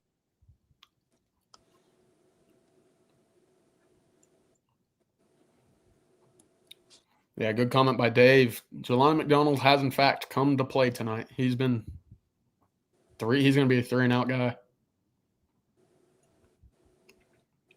Now, that's all film study by Grayson Littleton. He knew what was coming immediately right there. Well, there's Anthony Hill right back in the game, so that's good to see. Oh, that's Colin Simmons. I'm sorry, I get 1 and 0. I don't know why. Colin Simmons downfield making. I did. You and I, Coach, both doing that. I know. Must be something to do with the age of our eyes. Yeah, that's probably right. And no, they look alike. I know their numbers are different, but they're kind of body types. They are so athletic looking. But Colin Simmons firing off and making a tackle. 3rd and 14 now. Longhorns, exactly what we talked about. Gave up a first down or two, but can get this punt and then control the end of the half. But they got to get a stop here. What would they be reviewing the previous play for? Only thing they would stop that for is of targeting. I don't know if that's the case, but crown of the helmet maybe for Anthony Hill. He did kind of. That would be disappointing. Yeah, I don't think so. I don't think it was. But kind of interesting. McGowan's on the sidelines. They're looking at him. He actually dropped that ball, but then got back on it. I'm seeing Colin Simmons in coverage way too much for my liking. Blitz the dude. Let him go do what he does.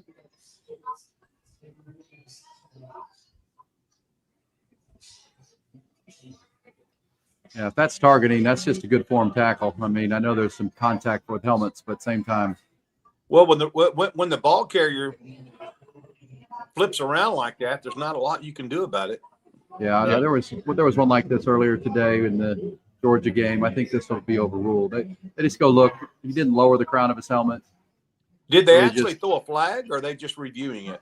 No, I don't think they threw a flag. There wasn't a flag, no, Coach. It was really, I think, the upstairs whistled down and said, "Let's have a look at that." That's ridiculous. Yeah. Or they couch it in player safety that if you're blowing in your head, but they don't. I would imagine this is going to be nothing. But at the same time, if it is going to be a 15-yard penalty, then Colin Simmons would be ejected. Ooh. Okay, big play here. 3rd and 14 for Texas. This exactly the situation. Sorry, they were reviewing the catch, guys. They were reviewing whether he caught the ball or not. But either way, that's. Oh, I see. Yeah, he did. I think he did catch it.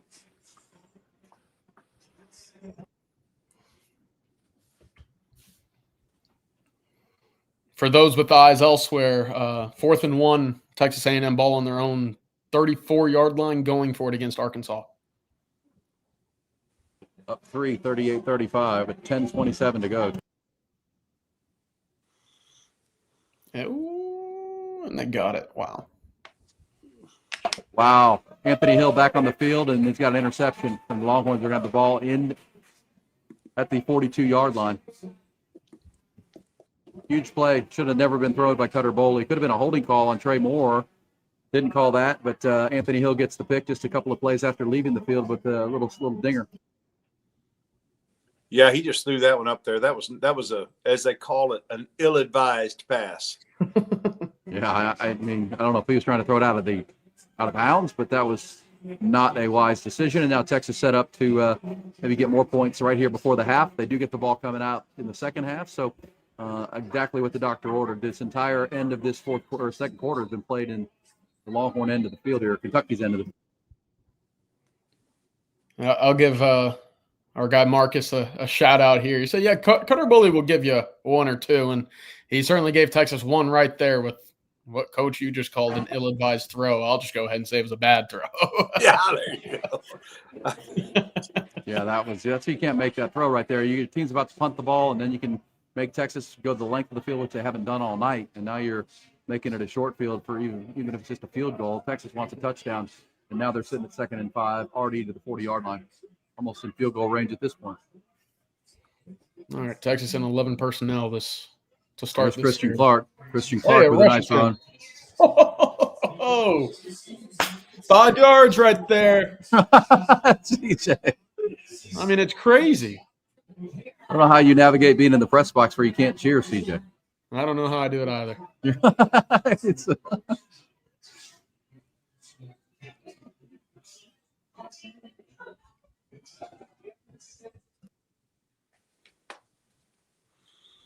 I think they're up over 100 total yards now in this first half, which 70 through the air, 30 on the ground. But this is going to take us to the 2-minute warning. Look at that. 2 runs, 13 yards, and your quarterback didn't have to do a damn thing. It's sometimes that easy, guys. Isn't that something? It's an amazing game, isn't it? It's You an can do amazingly that. simple game when you break it down. You can really just do that if you want. You can really just run the football. Well, we didn't get any on that carry, but the 2 previous ones we certainly did. Man, water finds its level, right? Yeah. Let me tell you real quick at the 2-minute warning about our friends at Callahan's General Store. It's been there since 1978. Still going strong with the family-owned and operated operation. Coach Gus had a standing order there every single week for getting hay for his animals, and always would come to Callahan's and go in there and talk. A lot of the Longhorn coaches have been there at Callahan's General Store for their pets and animals and live animals of that kind.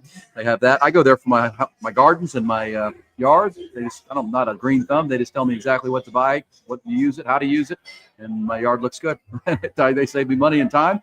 They're just great people, and it's the same people all the time, and it has been for a long, long time. Callahan's General Store since 1978 and still going strong. Always a good day for a Callahan's Day. Find them online at callahansgeneralstore.com. They're right between downtown and the airport off 183. All right, 2 minutes to go. How do we handle this, Coach? You just saw 2 runs for 13 yards. That might be kind of a recipe here that you're sitting here in the high red zone at the 33-yard line. You got 2 minutes. You'd like to, if you're going to score a touchdown, do it near the end of the half so you control it and the ball coming out of the second half. It's kind of this similar a little bit to the Oklahoma game last week with the slow first quarter, but really have taken control here in the second. Yeah, I would like to see another run or a really high percentage pass. We do not need to have 3rd and long, even though we are in field goal range. But we need to get 14 on the board before we go in halftime. I agree. Yeah, you make them come try to play from behind. They have to kind of give up the run game a little bit. And again, Texas gets the ball coming out of the half, and we know last week they came out of halftime and took it down the field and really did the 10-point swing and field goal, then a touchdown, and then all of a sudden they're up in the game pretty heavily. Do that here, and you're feeling pretty good about things come third quarter time. So Longhorns in a good place. I'll tell you, I'm getting some messages from my Aggie buddies that are really pissed off. That they got bumped from ESPN for Texas, Kentucky. But like you said, they're up 38. No, they're up 44-35. Yep. Now, I just said a minute ago, Coach, I figured that the Aggies would be mad about that. They didn't like the whole Texas should be on ESPN News. Yeah. Ruben Owens just scored a touchdown, by the way. Bobby Petrino's team at Arkansas can score points, but they can't stop anybody. Yeah, 45-35 now, A&M.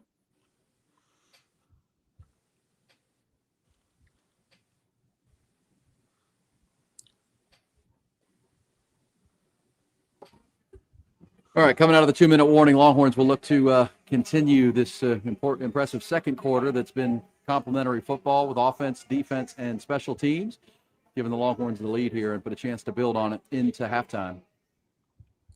Did James Franklin call the plays for Notre Dame? For Penn State? No. Penn State, I think. No. Andy Koltanecki was their offensive coordinator. He still is. He came in from Kansas, but no, he did not. Good. Well, there's the sack, coach. He didn't want that. No interception, but high percentage play. Yeah, that's why you need to try to run the ball or throw a quick pass. High percentage. Come on now. Hey, sometimes what you think is a high percentage pass, it's anything but with this offense. Yeah, that's true. May have be close to field goal range. Yeah. According to the green metric there, they're within field goal range, but boy, your left side of the offensive line got eaten up on that couple of times. That's twice today that's happened. Great. Oh, good throw by Arch. And there it is, Ryan Wingo again. He misses him, and then he hits him, and he dropped it. I don't know if the defensive back got in there and punched that out, but that was a big throw. That was a good throw by Arch. Oh, my God, this team.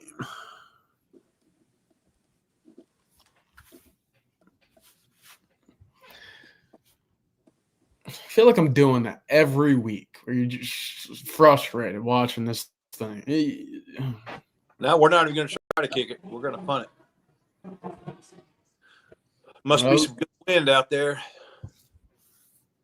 The ball's a little behind Wingo, but you got to make that play on 3rd and long. Also, shouldn't have been in a 3rd and long situation, but guess what? You're not playing good football. And, coach, the one thing you don't want to do against bad teams is give them hope and give them reason to think. No, I don't understand. I do not understand why you would take a chance on a sack getting you out of field goal range when, 2 of your last 3 runs have been, 5-6 yards. That seems, especially coming out of a timeout like that, 2-minute warning. I don't know if they're trying to take a shot, but that was not ideal. And it is the second time in this game that the left side, they play a little game and just beat it easily. Nick Brooks, Trevor Gooseby. So, and you got a backup center in there and Connor Robertson. But either way, so I'm assuming Sark has 3 timeouts, is trying to, play the game, see if they can see if Kentucky goes conservative here with 90 yards ahead of them, and see if you can use your timeouts, get the ball back again before the half.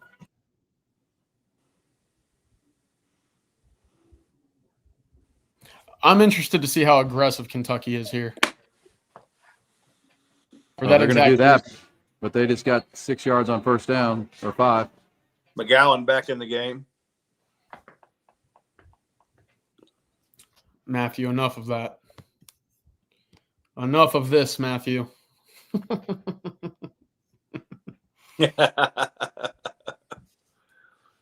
Time of possession, 18 minutes to 11. If you tell your football team every game is a conference championship, then your play calling has to match that.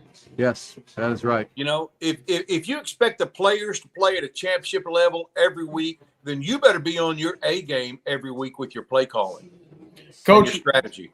What'd you think of the double reverse flea flicker in the first quarter? I don't like it. I don't think we have to do that. 94 yards in the first half.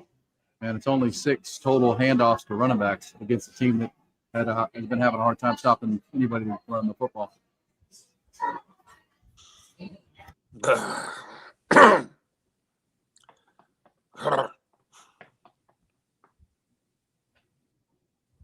Well, Alex January got moved off the spot that time, and now it's a first down for Kentucky. We'll see if now they go a little faster. Longhorns have pitched a shutout so far, but still a long way to go. They're only in the 22-yard line.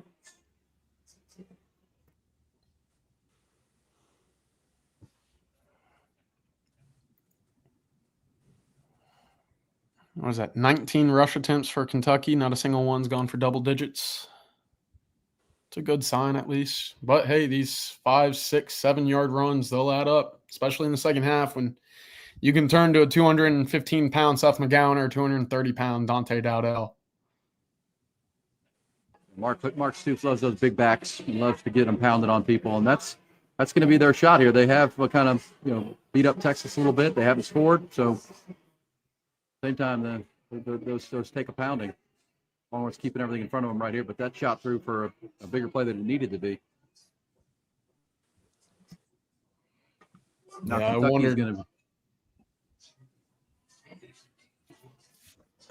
I wondered how aggressive Kentucky would be coming into this drive. Well, you got, 3 timeouts, 2 timeouts left with about 40 seconds left. You're close to Well, there we midfield. go. Well, there's Kentucky's going to get themselves come off the 10-yard line. There's those little runs that Texas was unable to get any penetration. It punched through, and it gave them a little confidence, a little room to work with. Then one play, and then another, and all of a sudden they're now down at the 37-yard line. They're in field goal range now. Terrible end of the half for the Longhorns. This is a really disgusting half.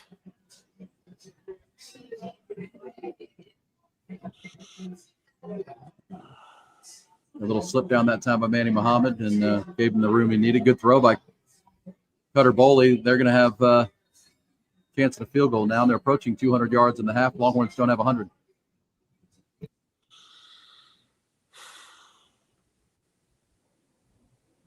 CJ, do you do the whole game live cast? We'll see tonight. It might determine. I don't know. I'm glad I'm not doing the second half. Yeah, I don't know. It is a roller coaster of emotions, as we say when you do these live cast. Yeah, this is a frustrating team because this team, it's our call it a maturity week. But you said it, Coach. I mean, you're going to ask your players to play a championship. I don't like the play calling in this game at all so far for Texas. Way too many passes, and then the trick play on a third down earlier. That drive, coming out of the 2-minute warning, you take a sack where you really should be running the football, being careful. And that's play calling right there. And now they are into field goal range. And you give up the advantage instead of you getting 3 points before the half. Kentucky now has an opportunity to take some momentum.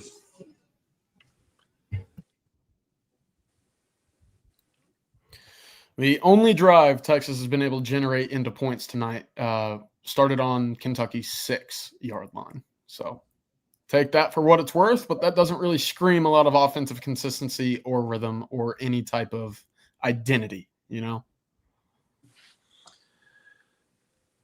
I don't see one. I mean, the identity continues to be Arch Manning because you don't even know if they can run the ball. You've only given it to the running back 6 times. Yep. I mean, Christian Clark is 4.3 yards a carry. Wisner, and I think Wisner's a little bit beat up from last week's game, but either way, you got to give your guys a chance. And Arch Manning did miss an easy throw on a crossing route from Ryan Wingo that should have been an explosive play. Who knows? They may not have caught Ryan Wingo because the safety had his feet kind of buried at that point, and Arch just missed it. But yes, no establishment of the run against a team that hadn't been able to stop the run is concerning. So sacks, too many at this point. You've given up a couple sacks to a team that doesn't sack the quarterback much. It's 2-2 right now in that regard. 5 tackles for loss for Kentucky. Again, this was a team that was dead last coming into tonight. There's a real big sack for Texas. Not dialed it up right at the right time for PK. That may catch them just outside of the field goal range. We'll see. That's Texas. They just did what Texas did. We'll see if that hurts them big picture. Foley was lucky to hang on to the football as Colin Simmons has brought 2 off the left side or the quarterback's right side, and the right tackle could only block 1 of them. Manny Muhammad coming in and getting a sack. Nice play that time. Good play call by okay. Colin Simmons went underneath, and Manny Muhammad came over the top. That's a good play. That's a play call you don't see too often. Is that corner blitz, I think, from around the nickel spot now. Yeah, they moved Manny out to the nickel. He was covering number 1 right there, the number 2 receiver to the sideline.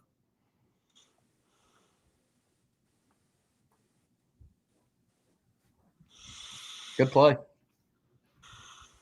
Elsewhere in the SEC, 7-6, Alabama leads Tennessee, 10 minutes left in the second quarter. A&M also just had a 50-yard touchdown from Marcel Reed called back to a hold. They're up 45-35 with 5.5 left. Notre Dame leads USC now 14-10. No, sorry, that was a 70-yard run for Marcel Reed. Yeah, he's having a monster game. That would have been his 5th touchdown, but it didn't call back. What a shame. Hate to see it. Meanwhile, Texas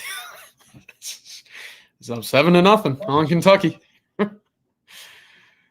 Holy cow. This feels like one of those Iowa State games where you just kind of get the lulls. The excitement of last week's second half has certainly not carried over as far as the fans, and I'm sure it's more frustration than elation like we saw last week at the Cotton Bowl. But still a lot of football left. They haven't a lot of point, and we'll see if that Manny Muhammad sack can push Kentucky back enough. We'll see what they do here on 3rd and 7. Now, Coach, what do? They just took a sack to push them, further back, and now how aggressive can you be on 3rd down? Well, with only They're going to try a field goal on 3rd down. Oh, yeah, I think so. I don't understand this. I don't understand it either. You got 13 seconds out Talking about coaching decisions. Yeah. Tuck it to the end zone one time. He says, hold my beer. Hey, I tell you what, Coach, this at least isn't as bad as what Brent Venables tried to do last weekend before the half. That was one of the dumber things I've ever seen. Yeah. Yeah, I do not understand Stoops on that. Stoops, just when you think the coaching decisions can't be any worse, Stoops says, hold my beer. Yeah, that was we're going to kick a field goal and miss it on 3rd down and leave 8 seconds on the clock. Plenty of time for another play. Someone in the chat should call him a dingus. I haven't heard that word. Who said that? Yeah, well, hey, Texas will take it. They haven't played a great half, but they're up 7-0, and the field goal missed. Well, on your Venables comment from that last week, I heard Venables press. You were probably there, CJ. I mean, that's on Mateer to me. He told him, look, we got 10 seconds. Take one shot to the end zone if it clears. If not, throw it in the stands, and we'll kick a field goal. They still would have had time. Yeah, still, that's just a bad throw. That's a really bad throw. That is my frustration with Stoops comes more before that play, right? They call a little screen pass to get to 3rd and 1, I believe. It was around 45, 50 seconds left. They substitute, which allows then Texas to substitute with the clock running. Goes from about 45 seconds left on the clock down to about 13. When then they waste their timeout, they come back out afterwards and throw the interception. I said, well, if you're looking to score points against Texas before the half, why are you slowing down? Why are you substituting? Why are you doing that with the running clock? Yeah, that was a bad personnel. Maybe that's more on Arbuckle, but at the end of the day, it's Venables is the guy that has the timeout power. Well, but Venables said after the game, he said that was the plan. We wanted to run it down so we had one shot at the end zone and time to kick the field goal, but not give Texas any time going the other way. But at the same time, I see that's how he played it. I just think John Mateer, because I don't think there'd be as much criticism if Mateer had just thrown it into the stands like they said to do. If it doesn't flash and then kick a field goal. But either way, I see your point for sure. All right, that's the first half. It wasn't aesthetically pleasing, but the score is pleasing. Longhorns are 7-0 up. They only have 93 total yards. They gave up 180. The plays. I will say only 2 penalties for the Longhorns in the first half, so you can take some solace in that. They did play good defense and special teams, obviously, with the 3 sacks and negative plays forced, and that punt return that set up the go-ahead, the first touchdown and the only touchdown of this ball game. But a lot to work on here. The Longhorns will have the ball coming out of the 3rd quarter, so we'll see if they can get some adjustments made. Pretty simple adjustment, Coach. Run the football into the second half. Yeah, right? yeah. Let's look at it. Makes everything a lot better when you do. Let's see. We'll get to some stats here. I'm sure they're not going to be pretty, but I wanted to dive into some. Texas right now, they're 4 of 8 actually on 3rd down. Average distance to go, 8.4 yards. Again, this is just not a recipe for success. You cannot sustain drives when you constantly need 9 yards on a given play to extend a series or a possession. It just cannot happen in Texas. I mean, it's frustrating, but it's been a recurring theme all the way throughout the year. Hey, 101 on red zone attempts as well. So if you're looking for any sorts of positive, there's one. On top of that, oddly, Texas is 2 of 3 on 3rd downs that are 9+ yards. Again, a bit surprised there. The third down, the one that was actually incomplete, could have been caught by Ryan Wingo as well. So they're finding some sort of success. It's just tough when you're in a do or die situation there. First downs, Coach, this is where I wanted to focus a little bit. 11 first downs for the Longhorns. They're averaging 4.7 yards per play. You're running the ball at a 2.4 yards per clip on first down. 7 attempts for 17 yards. You got to be better there. But haven't really had any opportunity to establish that run, to establish some rhythm up front either. Yeah. Again, I go back to our tight end. We've talked about a lot this season, but we just don't seem to have that tight end with consistent big play capabilities to make catches when we have to have them and make yards after the catch. Injuries, he's spotty at times. He'll make some great plays. Other times, like the throw that Arch threw to him, he gave up on the play and was slowing down when Arch threw it.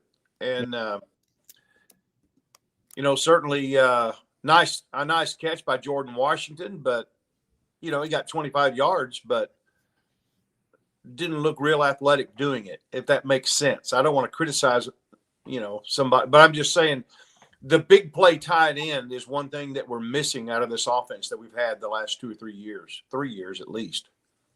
Yeah, I'm with you. It also kind of feels like, and maybe this is an Arch thing, because I'm assuming Sark hasn't just completely forgotten how to dial up plays to get tight ends open in space, but there hasn't been many opportunities downfield that have been given a chance for Jack Injuries to get going. I look back against Florida. You see what I call like one of those twist routes, one of those boomerangs, Coach. You basically have the 3-by-1. It's a flood concept, but, you kind of you sell the deep crosser return to the sideline there. That was a play that Quinn Ewers made a lot of money on. A lot of big-time plays. You look back to Jatavian Sanders against Alabama. They ran that play even with Matthew Golden, sometimes as the number 2 wide receiver there. It's a guaranteed 20 yards if it is successful, and Arch didn't even look at it. And I wonder how much of that is just in Arch's head to say, hey, my tight ends are there. They're not going to be a focal point like we've seen with Quinn. And if that's the case, well, something's got to change, right? Because to your point, you go out, you add Jack Injuries, a guy who had 560 yards a year ago at Cal. That was not a good Cal defense or offense a year ago, and yet he's able to make some plays. 1 catch on 2 targets, -1 yards. Got to be better. Jerry, welcome back. I'm not sure where you stand. I would assume not in great light right now. What do you think? No, look, I thought it was a poor play calling half, considering how the other teams in the SEC have had success. South Carolina, 178 rushing yards. Ole Miss with Austin Simmons, 180. Georgia, 220. Kentucky's given up 194 yards a game on the ground in SEC play. Lost all 3 of those games. Arch was not good in the first half. Again, missing the throws you have to make that were big plays, third down plays. Really just poor offense all around. But they got to start with running the football against these guys. Everybody's been successful running the ball against Kentucky this year, to the tune of better than their season averages. Yeah, I wonder if Kyle Flood is not in Sark's ear at halftime saying, "Come on, coach, give our guys a chance." Yeah. Although it hasn't been real consistent, we've only had 6 looks. As far as running backs running the ball, but I don't know that you can determine whether you're going to be able to run the ball or not on 6 rushing attempts. Right. No, I think, and that's the thing is they're getting in because you're not running the football. You're putting Arch in more 3rd and longs, and now he's missed throws he needs to make. It's a windy night. I do give it that, but the crosser to Wingo he missed had nothing to do with the win. He was on his heel and he never rotated his core, and the elbow's low in those situations. The ball's going to sail. But they're not running the football against these guys, and everybody else has run the football successfully. And look, it's not, was it 19 minutes to 11 minutes in time of possession? Kentucky has 2 sacks, not a good pass rushing team. And they're getting, I think some of it's Sark is the Arch is in too many 3rd and predictables again, and they need to get into more 3rd and manageables and shorts in this game. Yeah, it's crazy. I'm looking back at my prediction. I had Texas winning this game 27-13. I'm beginning to wonder how many times remaining this year Texas will be able to score 27 points. And that's crazy to think considering what we anticipated this offense being. But again, it's just too spotty. It's just too reliant on a big play in special teams. And it's too inconsistent with what its identity is. There isn't an identity. And when you're not giving yourself an opportunity to establish a run, to set up the pass, teams know this. And again, I don't think teams respect the 12 personnel look, and there's no reason to, Coach. We talked about it just now. There's not a whole lot out of the tight ends that needs to be respected or game planned against. So I don't know. Yeah, I really thought we started to find our identity last week, but I haven't seen any indication that we're building upon that. And, it's easy to sit here and say that without, studying all the tape they've had on Kentucky and all the things that Kentucky is doing, maybe that Oklahoma didn't do, or maybe that Florida did, or whatever. It's going to take some deep down diving into the film to see what they're doing that keeps us from running the ball. But if they're loading the box, then we got to hit those passes. Crossing routes, things like that are pretty high percentage passes, but we make them look hard sometimes. Yeah, for sure. So 180 yards for Kentucky. And look, as crazy as this sounds, Kentucky is averaging 4.4 yards a play. They've done a really good job with misdirection in the passing game, I thought, guys, getting Boley on the move. Now, if you can get them in 3rd and longs, the ball will go up for grabs. He threw his Connor Boley threw his interception to Anthony Hill. Really good play by Hill in the first half. That was 2 touchdowns and 8 interceptions against Power 4 teams in his career. 2 and 8. If Texas can get him in 3rd and longs, 3rd and predictables, I think they'll come up with another turnover in this game. But it's a really wild. And we talked about that Kentucky will play. Will play teams tough at home. They've done it year after year after year, but it's not normally, the games don't normally play out like this, where it's 90 yards in the first half for Texas and 180 for Kentucky necessarily. And the only reason you're in it. Hey, but by the way, kudos to Ryan Niblett for fielding that punt and making something happen. No doubt. They needed it to happen. A lot of times he's been letting those punts drop or call fair catch. So good kudos to him for his confidence gaining and making a play. He was back in the locker room. I haven't heard anything about him yet, guys, but Texas has got to get Arch in the more 3rd and manageables in the second half.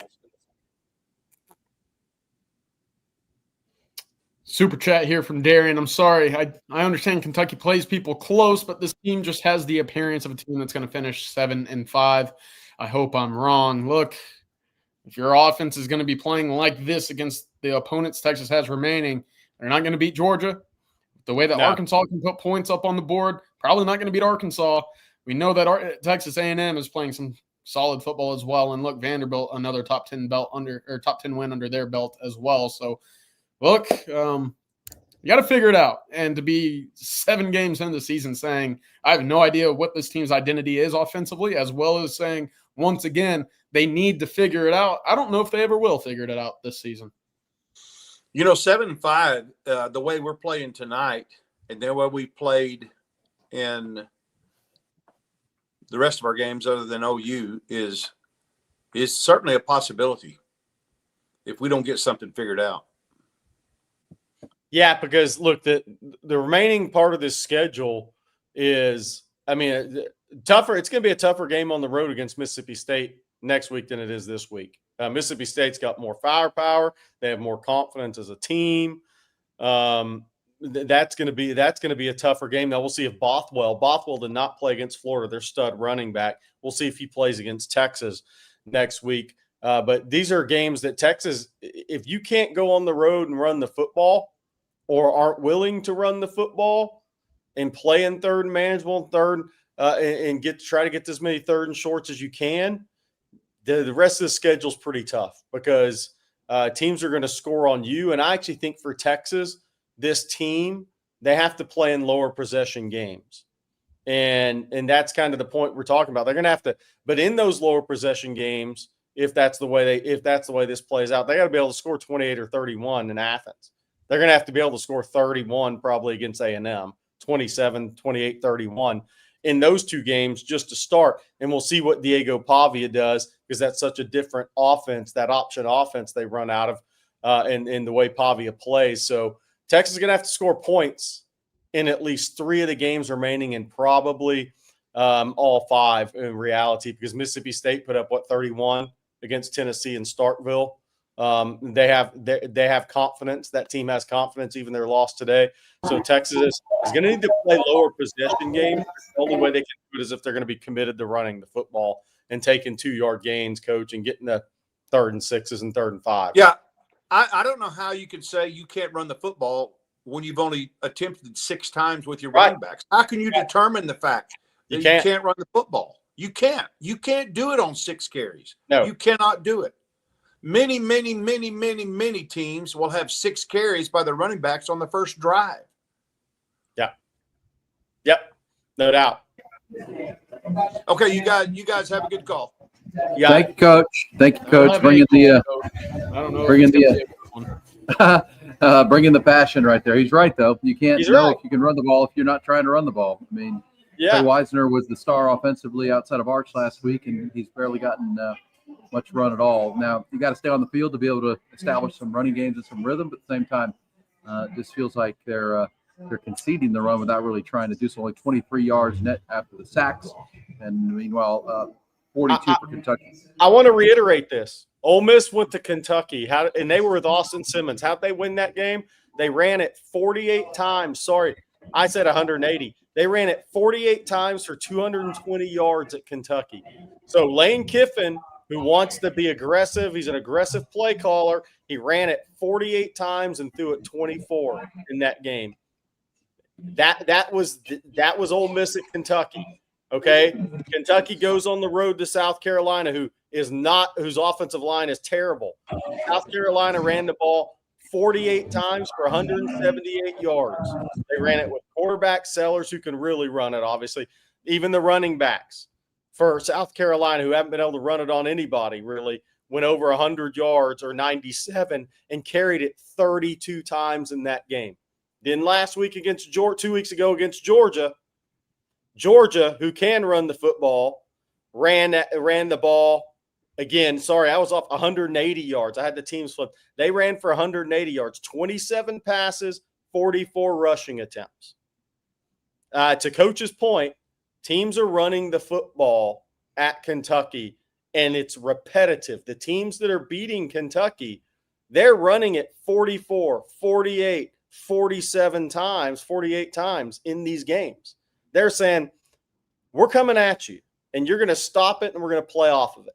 And Texas has pretty much did the opposite the first half of this game tonight. To your point, to build on it, just checking the box score of this Arkansas-Texas A&M game.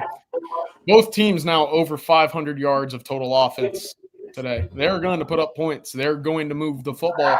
Texas, they have a shutout on the field right now, but defense hasn't looked great, and against better offenses, well, you're going to be exposed quite a bit. If that's the case, you got to be able to score. You got to be able to own the time of possession. There's been no real confidence given to me tonight that makes me think Texas will be able to do exactly that against either team. Marcus, what'd you see in the first half? What's going on, fellas? Can you hear me all right? Yeah, you ready for the chat? We're lively. Yeah, I've been peeking in there. I'm gonna have to not look too much. Man, I understand the frustration, but I think something that we talked about, and I'm not sure if y'all mentioned this to this point, is they did have a bye, right? And I mean, teams do tend to, try to prepare a little bit differently during a bye week, show some wrinkles, but we definitely have to be much more consistent in the run game. At least, try to stick with it to see, if you can pop something and begin to wear them down. But if you look across the country, I don't have it all in front of me right now, but 6, 7 top 25 teams went down with a couple on the ropes still. So, I guess the way I'm looking at it is maybe a bit more optimistically, just from a standpoint of you're up 7-0 on the road in the SEC with an opportunity to still go out there and win the ball game. So it's ugly. And, certainly you got to be able to build on it to have, the success you're wanting to have later on in the season. But I'll take an ugly win over any of these upsets we've seen throughout the day. So hopefully they can just put it together in the second half, build a bit, have some time to regroup in the locker room and make some adjustments.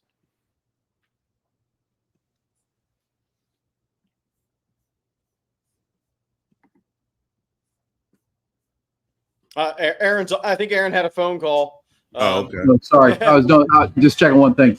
All right, here we go into the halftime here. Marcus with now. Marcus pinch hitting for Rod. Marcus, thanks for doing this. Absolutely. Jerry and CJ, as we get you into the second half, Longhorns will have the ball coming out of the half and a chance to do just what you guys were talking about. So I agree with you, Marcus, about the bye week, and Kentucky's trying to tighten some things up. The one I was most disappointed in was at the end of the half, coming out of the 2-minute warning, the sack that Arch took, and they had run the ball for twice for 13 yards, and you're in field goal range, but you take the sack and that pushes you back. You end up having to punt there. Those are the kind of things. It felt like with 2 minutes to go, Christian Clark was starting to get her going, and you could have tried to bleed the clock and move even closer. I don't know. I think that would be the one where I would point to is, let's try to establish some physical dominance on the ground. Yeah, I don't disagree at all, Aaron. I think, it's just trying to get some continuity going. I don't know how much, we're seeing the impact. I'll have to really check it on the watch back, but I don't know how much we're seeing the impact of, the starting center being out of the game and them having to, do some things a bit differently from a communication standpoint and being able to make sure you're passing off some of these run stunts that were being, run against us. But, we're getting the ball coming out of the half, so I think I'll be looking to see them, put together a solid drive here, hopefully. And that could, kind of pretend going forward, how things are going to go. But look, yeah, I know it's ugly in the first half, but I haven't been in some of these games, haven't, played against some teams that probably gave us more trouble than I have. I guess I don't find myself panicking to the degree that some are. But this first half or this first drive in the second half will tell me quite a bit. Well said. And there we go. Yeah, just don't get in the chat, Marcus. You don't want to be in there. Yeah, I'm peeking over there a little bit. I see we got some Chicken Littles in there, and that's okay. I get it. If this game's 7-0 going into the fourth quarter, there's going to be some I don't know if Oklahoma fans will be back in, but there'll be some A&M fans, maybe some Georgia fans jump in. Maybe even the Vanderbilt fan shows up for the first time if this one's tight in the fourth quarter or 7-0 or 10-0. Yeah, and that's okay. Like, I get it, right? Like, people, you want to see a better product on the field, but as much as people feel it's excuses and that kind of thing, I promise you, it's a lot more challenging than just thinking you call a play here and there and it automatically works. So, boys about to get started, so we'll see what they got. All right, third quarter will get going here. It's brought to you by Driven Auto Sales as we get this rolling into the third. Texas will have the ball. See if they come out and try to establish some ground game. They did that in the third quarter of the Oklahoma game. It really was big. They went on a 14-play drive to start the second half, and then a 12-play right after that. And obviously, as you just said, Jerry, you don't want to give this fan base hope by keeping this thing a 7-point game, which it is right now. And obviously, Kentucky took a sack at the end of the first half that took them back from field goal range as well. They tried it on a third down and missed it. So they also mismanaged that situation. So that's why it's a 7-0 game. And the positive side is you have pitched a shutout here in the first half after only giving up 6 points, 2 field goals to Oklahoma. So the defense continues to play at a high level. Colin Simmons had a couple of big plays and a sack, and you feel like your defense can continue to get your hands around this group, maybe even tighten the grip on this group as they get going here into the third quarter. Longhorns will have the ball, and somebody in the stadium said Texas working into a 15, 20 mile an hour wind in this third quarter. That's why that ball sailed on the kickoff. Okay. So into the wind here. Got a little puller here, tackle. Yeah. Nick Brooks, tight end puller here. I think I might be a little bit ahead of y'all, so I'm going to try to contain myself. But no, just let it go, Marcus. That's a decent start, right? I mean, you want to run the ball. I'll take 8 yards on first down. Little left guard tight end puller gets 8 on first down. Longest run of the day by a running back. Halftime Shannon getting the start second half. And Marcus takes in the locker room at halftime when you're trying to adjust on some things like that. What are the conversations like? A lot of it is just getting back to your fundamentals, Aaron. It's you get with your coaches, you get with your teammates, try to identify what you were struggling with a bit in the first half. Were they throwing some things at you that maybe you weren't seeing on film? Because again, they did have some extra time to prepare, and just trying to make sure you settle yourself down. I think for them, it's hey, we played a really ugly half of football and we're still up and about to get the ball back. So I think it's just trying to regroup, make sure you're not doing too much. Hopefully they're looking at this as let's make sure we go out there in the third quarter and put on film something that we're proud of and really find a way to take control of the game. And by the way, so now it's going to be QB run. Here he's not going to get that. So it's going to be 4th and 1. See what Sark does here. But they're going to make some plays against your run game. But if you can get the 3rd and 2, if you can't execute 3rd and shorts, then you're just not a very good offensive team. I don't like that. You got 2 O-linemen there, not touching anybody.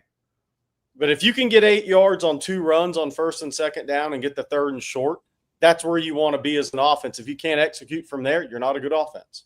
Right. That's just the reality of it. If I told anybody in chat you can run it twice for 8 yards, will you take 3rd and 2 14 times in a game, 13 times in a game? I think everybody would take it. Then you got to go execute. Agreed. So that first drive in the second half amounts to nothing because they couldn't get 2 yards on a couple of plays, and it was pretty clear they were trying to run to the right and see what that was like. Worked on the first play, and then obviously not on the next 2, and they got to figure some things out here in this run game. Now the defense has to continue to play at a high level because Kentucky feels like that's a win. They left the field a little bit deflated with that missed field goal. They get a stop on 3 plays, and now they'll have a chance to take the momentum spark of the third quarter. Marcus, Coach and I were talking about that, and Jerry earlier about winning the last 4 minutes of the first half and winning the first 4 minutes of the third. I'm sure that's something you heard in a lot of locker rooms. Oh yeah, that was always the biggest one of the biggest things we would hear from our coaches, right? Is that's a way you can really seize momentum going into the half and coming out of it. I know Coach Rod and myself talked last Thursday, and I think even Jerry and I talked a bit about it. I think I heard CJ talking some this week too about, if the defense can get some pressure on Boley, right? Get them behind the chains early, he'll throw it up there. And we've seen that already. I know I heard CJ kind of give me a little shout out to that. And I think that's going to continue to happen if our defense, holds serve. I think Boley will give us some chances, and hopefully that helps us in the field position to be able to take control in a way. But yeah, they gotta hold serve right here and make sure they get a good stop on 3rd down. Well, that's a good start. Ethan Burke with a tackle for loss, and he exactly plays like that to keep 3rd and 7s, 3rd and 9s moving forward. Yep. Showing it now. Kentucky's 4-9 on 3rd down so far, so you want to keep that trending down. Yeah, they came hot with that and see if the Longhorns can get the first one here. They oh my God.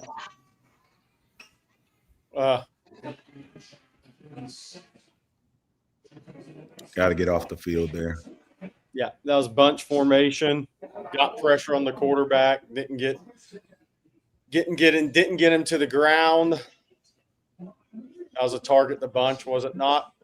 Yeah. That was a good play call too, though, because they had the back do a late release, so Anthony Hill had to follow him out. Couldn't add himself to the rush.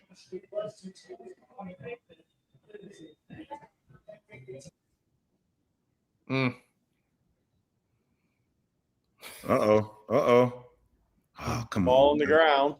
Got to come up with that. Anthony Hill tried to pick it up instead of falling on it. Yep. Got to come up with that. Fall on the ball. This is what I'm talking about. I get, again, there's frustration all around, but there are plays out there to be made. Oh, Manny let it squirt out too. There's plays to be made out there. Fall on the ball, Ant. Yeah. And that was Grayson Littleton putting that hit on there. Mm-hmm.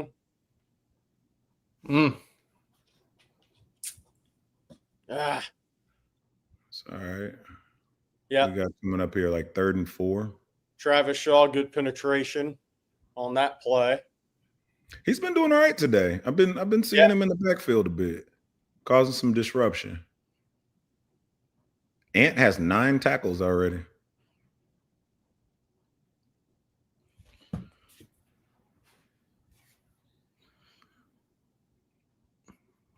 Oof. Looking at the box score doubled up across the board on the total yards, passing yards especially. There we go. There we go. Come on. Oh, was his knee down though? Nah.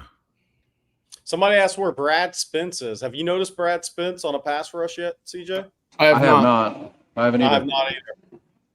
It's interesting to use him every third game so far this year. Yeah, that's a missed opportunity. That's 2 third downs that they converted. Spence is in now. Brad Spence is in now. He did have a pressure earlier. He's dropping in coverage. He did have a pressure earlier in this game. I've not seen him much, though. Oh. Kentucky now getting something going. That missed recovered fumbles big and 2 third down conversions right now for Kentucky. Longhorns need to corral this quarterback right now. He's starting to make some plays. There we go. Just a good stop on first down. That's what you need. And Spence is on the field too. Yeah. He had a pressure early in the game. I think on the Anthony Hill interception, it was him or Trey Moore, maybe both of them. Lance Jackson in the game too.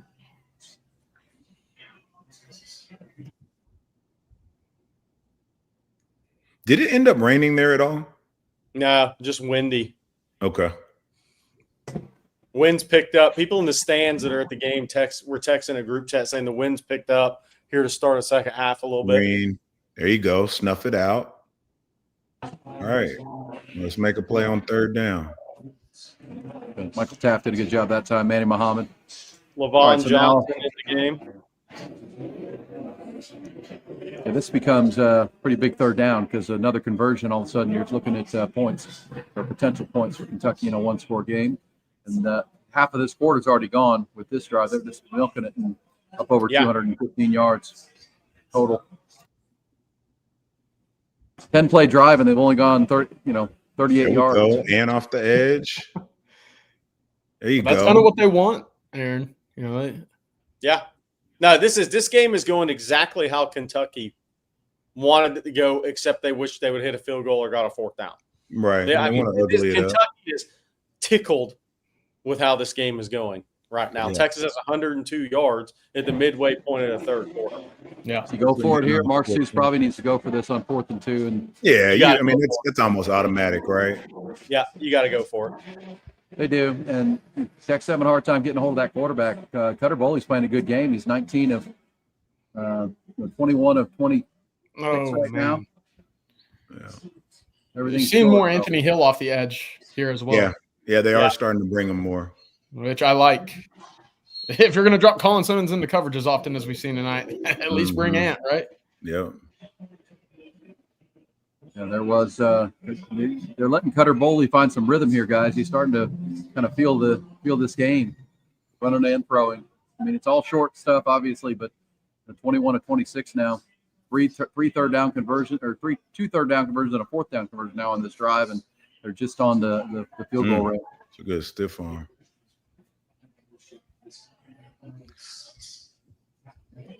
Yeah, real good.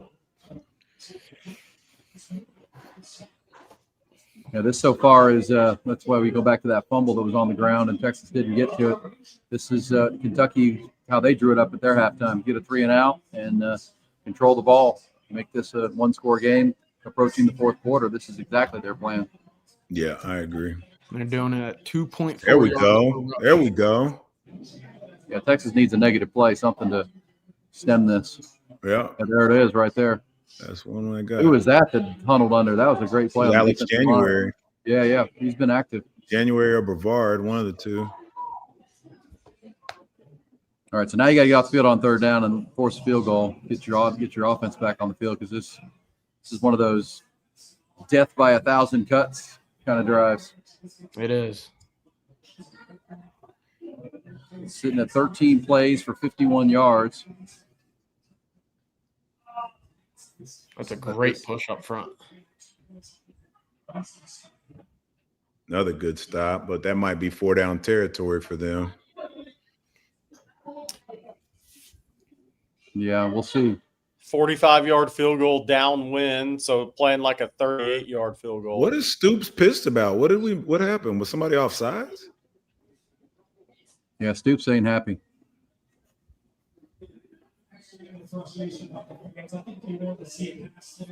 He laying yard into crash. that. So Jerry, Kentucky has the win at their back right now. They have the win at their back. So a 46-yard field goal is about a 38-yarder, down 20-mile-an-hour wind. I'll take 3. Yeah, if you got the win, because you won't have it in the fourth quarter. They need to get points. Yeah. I don't And that like is something to remember, that the Longhorns will have the win in the fourth quarter. Yeah. If we get to that. Got to answer here. Got to answer. Yeah, I mean, you go 3 and out after an 8-yard run on first down, and then they take the ball for the next 10 minutes. And that was a 53-yard drive. It took 8:44 off the clock and 15 plays. So that's mission accomplished for Kentucky. I mean, they want to bleed this thing into the fourth quarter and be in a one-score game. That's a good way to get there. Notre Dame and USC are 14-13 headed to halftime. Alabama's extended their lead over Tennessee to 16-7. Yeah. Notre Dame's up, Aaron. Yeah, by a point. 14-13 at the half. They had a goal line stop to force a USC field goal at the end of the half. Yeah. By the way, 7 TFLs for Texas, 5 for Kentucky. 3 sacks for Texas, 2 for Kentucky. Texas, hey, 1-1 in the red zone. Just got to get to the red zone. But 102 yards, they got to do it. Yeah, it is. Only scoring drive, 6 yards. Yes, that's true. Yeah, I mean, that's the end of the day. It's a complimentary game. We know that, but as we're approaching, we're under 10 minutes are off the third quarter clock, and the Longhorns have 102 total yards, and Kentucky has 233. So this is, just look at the box score, and without even watching a play, Mark Stoops would take that. It's 7-3. Oh yeah. I mean, let me keep myself in this game, but Texas has shown no sign of blowing anybody out right now. So they just have to navigate and manufacture and survive and advance on the road. This was not whatever happens from here on out in the last 20 minutes of football. You just get a win and get out. Again, I want to point this out. So Ole Miss at Kentucky, Ole Miss 130-23. Ole Miss had 455 yards with 2 turnovers, lost the turnover battle 2-0. Still had 455 yards. Okay, Texas has 102 yards right now in this game. South Carolina has been woeful on offense. Their offensive line's horrible. They still managed 341 yards and 178 rushing against Kentucky. And obviously, Georgia pretty much did whatever they wanted offensively against Kentucky. That was a road game for Kentucky. But, again, Georgia, 425 yards, 280 on the ground, 245 passing, 9-12 on third downs. They also had 2 turnovers and still had 425 yards. I put in perspective how bad Texas has been offensively in this game.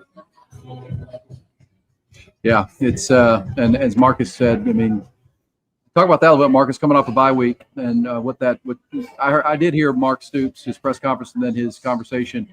They did kind of go good on good as much as they could. They did get a couple key guys back, and they can be playing better. But at the same time, Texas has not really, forced the issue, and it, feels like it's a meeting of two. Kentucky playing better and Texas playing bad. Yeah, I mean, we're not really executing in much of anything on the offensive side of the ball right now, and so it stands to reason that a lot of these drives are stalling out, right? Like I don't.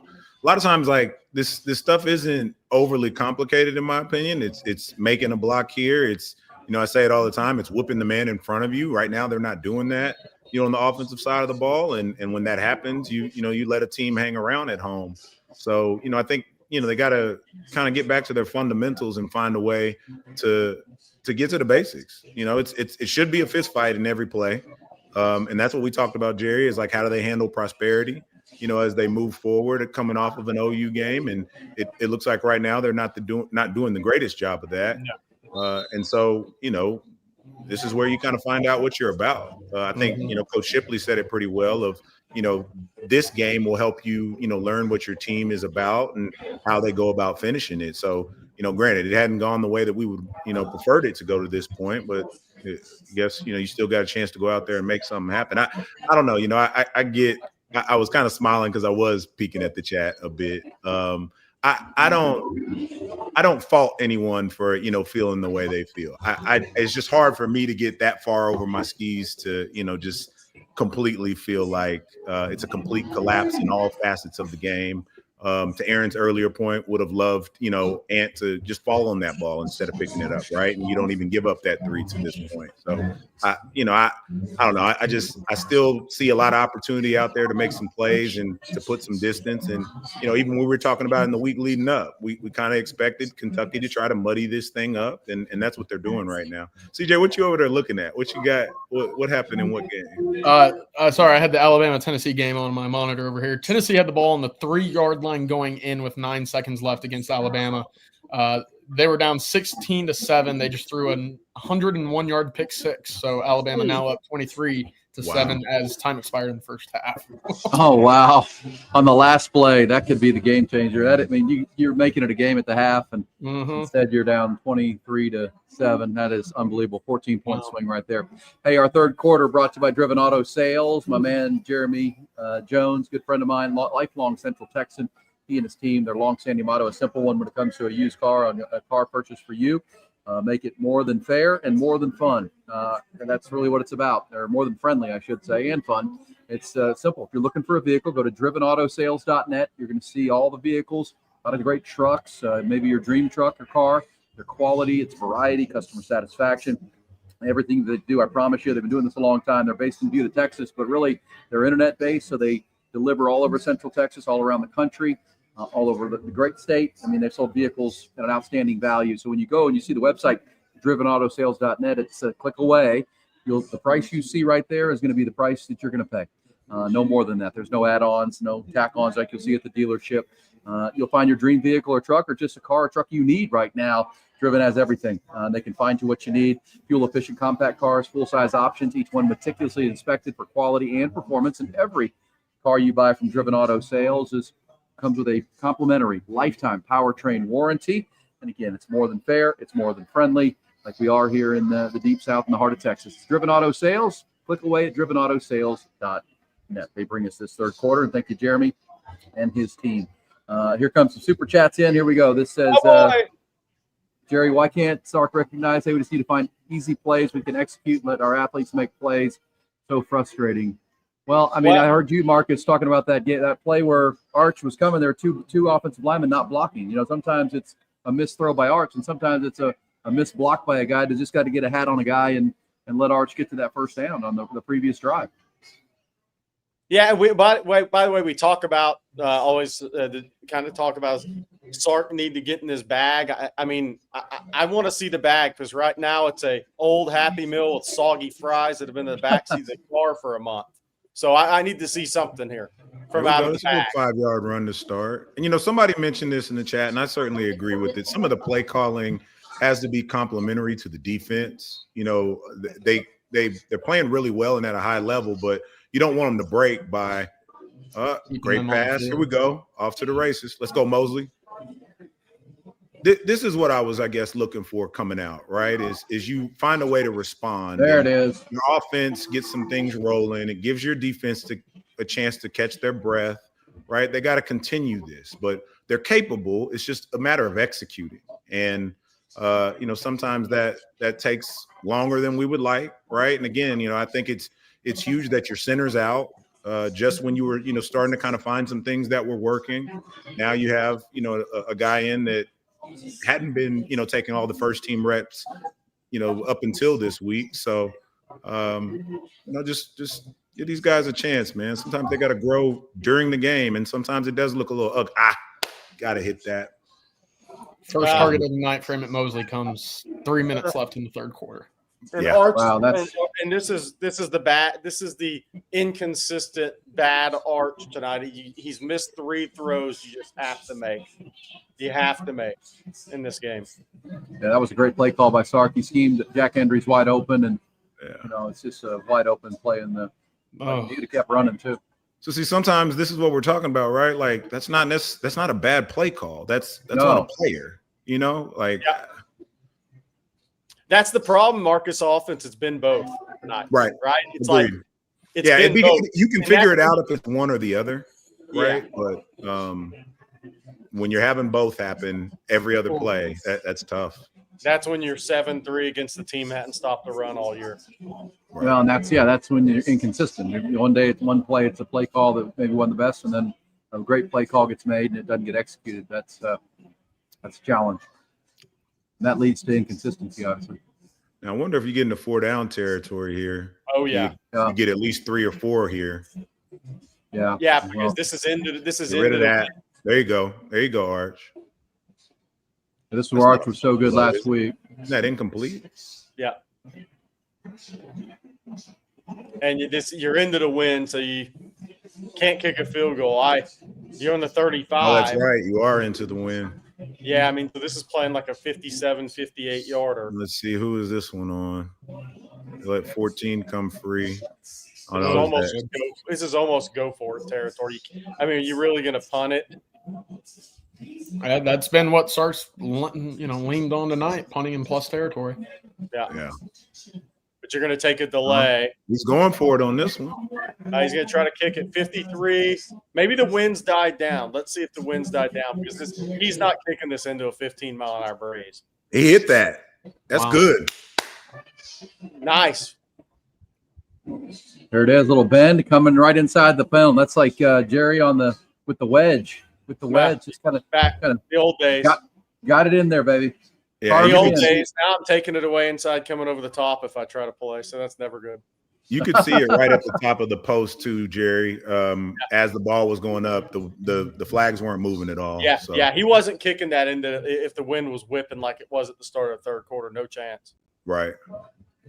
All right, so the Longhorns get the 3 back, and there were 2 minutes to go in this third quarter, brought to you by Driven Auto Sales, drivenoutosales.net.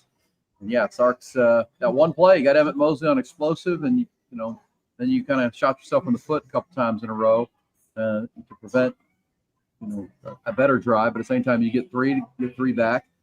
Now you got to get off the field here, guys. Your defense has to make this a quick drive because Kentucky's starting to get a little bit of rhythm. Just went on a 15-play drive to kick their only got their only points of this quarter. This Cutter Boley, as you said, Jerry, played well in the second half of the game last year. He's actually having a pretty decent little game. And what do you do if you're PK here to tighten this up? Because everything's underneath, everything's short. I mean, he's completed 21 passes for 167 yards, so nothing is down the field. Might want to come up and play a little tighter coverage. I don't know what the plan would be, but you can see what they're trying to do. And it's been effective, at least for yardage, not points. Yeah, they played him on the move a little bit. They've done a good job with some misdirection, some waggle action, especially to the tight ends, wide receivers. They've done a really good job backs out of the backfield. McGowan has 6 for 51, 10 for 31 rushing, 6 for 51 receiving. Look, I think the first down defense, I think, is going to be a big one. I've said this all along. Marcus, Texas has to win on first down. Series, they need to win on first down. They need to get Boley into the second long, third and long situations and force the ball down the field. They haven't really forced the ball down the field much tonight, like you ideally want to. Yeah. Oh, yeah. man. If they can get him behind the chains, I think for whatever reason, it seems like he kind of takes it upon himself to feel like he has to make the play, right? And I think that's when he can put it in harm's way a bit. So I'm absolutely with you. They got to win on these early downs here. Get them in third and long. Texas, 8 drives, average distance gained on those 8 drives, 19 yards. Only one of them has reached the red zone this evening. It's not great. No, I got 3 points. They essentially have – well, they do. They scored in the red zone, but they essentially have 3 points of offense off drive, right? Yep. One was a 42-yard punt return. Well, and I'd also say, last week against Oklahoma, who's a better defense, obviously, they only had one offensive touchdown. So, I mean, that's kind of the style of this team right now. They're going to play good defense, and that turnover that they didn't get could come back to be an issue. But at the same time, that's kind of what they do. I mean, I think right now Sark's leaning into this defense. We've seen Sark punt from way in the scoring territory to try to set up field position. So maybe Sark is realizing the inconsistency of his offense, and he's going to try to lean on his defense to win close or tight, lower scoring games. If they get out of here with a 17-3 win, I think Sark would take that, but got to score a second touchdown to get that. Yeah. Well, that's the thing. I was looking at just now. Texas has pass plays of 19, 31, 20, and 30 tonight. Excuse me, that's 90 yards. That's 90% or so of your passing a total on 18 dropbacks. Those 90% of your productions come on 4 plays. Yeah. And then the rest of it's pretty inconsistent. That's exactly right. Yep. All right, good coverage now. And the Longhorns are going to play some defense. And it does feel like Texas, they missed the fumble on the ground. They need to create a turnover here and see if they can flip this, because Kentucky is exactly where they want to be. This is what Mark Stoops has done for a long time on this field against good teams or ranked teams. Is keep it close, muddy it up, and find a way to get the crowd involved in the fourth quarter. Yeah. They just, hopefully can get a big 3 and out here. It'd be great to get off the field pretty fast. So we'll see how they come out in this first play. Yeah, 17-3 does cover. Four-man front here. Culver Bard getting a lot of action tonight. I'll take a 2-yarder. Yeah, Culver Bard, a lot of Travis Shaw as well. Yeah. Good open field tackle. And by the way, the rest of the way here, we talked about this throughout the week. Oklahoma was the last team that can't really run the football on the interior that Texas is going to play. So you're going to see more of the Travis Shaw and Culver Bard. Their snap numbers are going to go. Now, obviously, Murad Watson's not playing tonight. But you're going to see their snap numbers go up still, because you're going to play more teams that want to establish run, or that can establish run, or they're going to be hard-headed and Great try play. to establish run. There you go. 3rd and long. Trey Moore's shown up tonight. He's had a really good game. He has. Yeah, Justice Gary was in on there.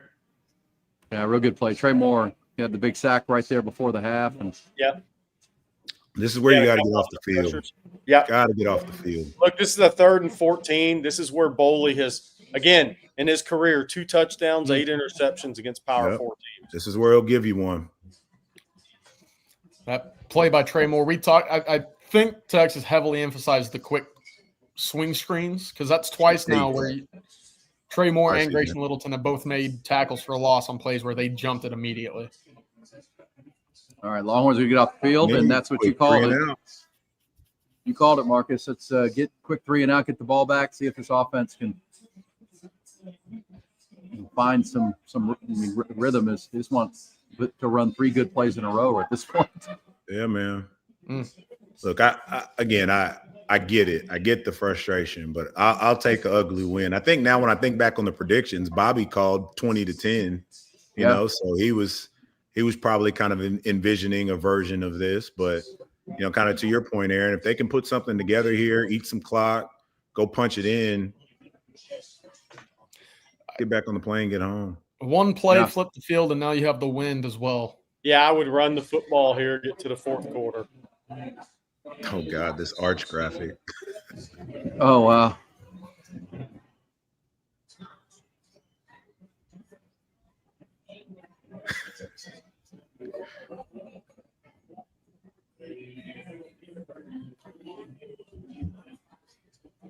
All right, ball on the 32. Brandon in the chat has been making a good point. At least I certainly agree with it. I know when I say it, people are going to get pissed, but I mean, a bunch of teams around the country are going down this week, right? And highly ranked ones at that. And some are losing to unranked teams. So if we can find a way to get out of here, I don't give a damn how it looks. Figure it out next week, but just find a way to win it. Wow. That was not an ideal first play. That was blown up from the snap. From the snap. Looks like they're trying to run a screen pass to Trey Wisner, and that was excited to see what this looks like. Yeah, not good. By the way, Auburn speaking. I mean, that was so obvious. Run the football in the quarter. You're up 10-3 and get this downwind on a 2nd and 8 or 7 or 9. I don't care. God bless, man. Why does Sark have to make this so difficult? Make a good play. Just run that, boy. Yep. That's a 5, 6, 7 yard run. Oh my goodness. 8 of 21, 8 of 20. Now, Well, now and here we are. And now you're 3rd and 10 into the wind. With And what, then maybe the wind's 8 died seconds down. off the clock? Yeah, 8 seconds off the clock. Yeah, I mean, 2 straight throws. When again, you still only hand the ball to running backs. Total of 10 times. Yeah, which is a wild number against Kentucky. That's a wild number against Yeah, Kentucky. jailbreak. Yep. Yeah.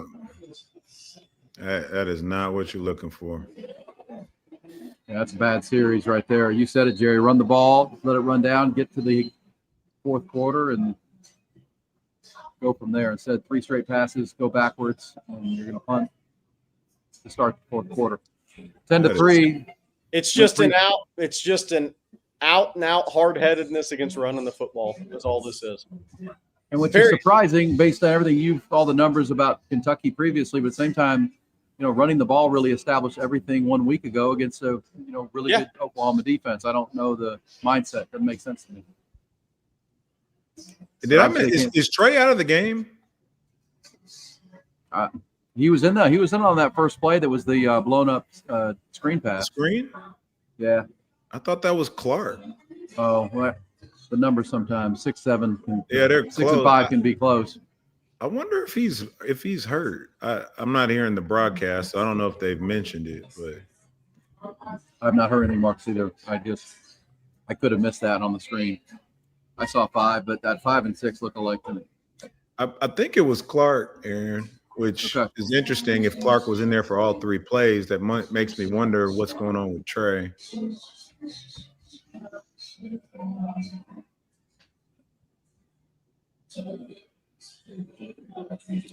All right, well, 15 minutes, and you have a chance to get a win. As you said, Marcus, get out of here with the W, get on the plane. But you also put yourself into concern because Kentucky's fans will start getting into this great game. If they're about to get this ball back, their defense feels like they're pinning their ears back a little bit, starting to – how about Texas finding some rhythm? Feels like Kentucky is finding even more confidence on their defensive side. And what you got to do is just have that defense keep playing at a high level like that last series. Trey Moore with the negative play, and you got off the field.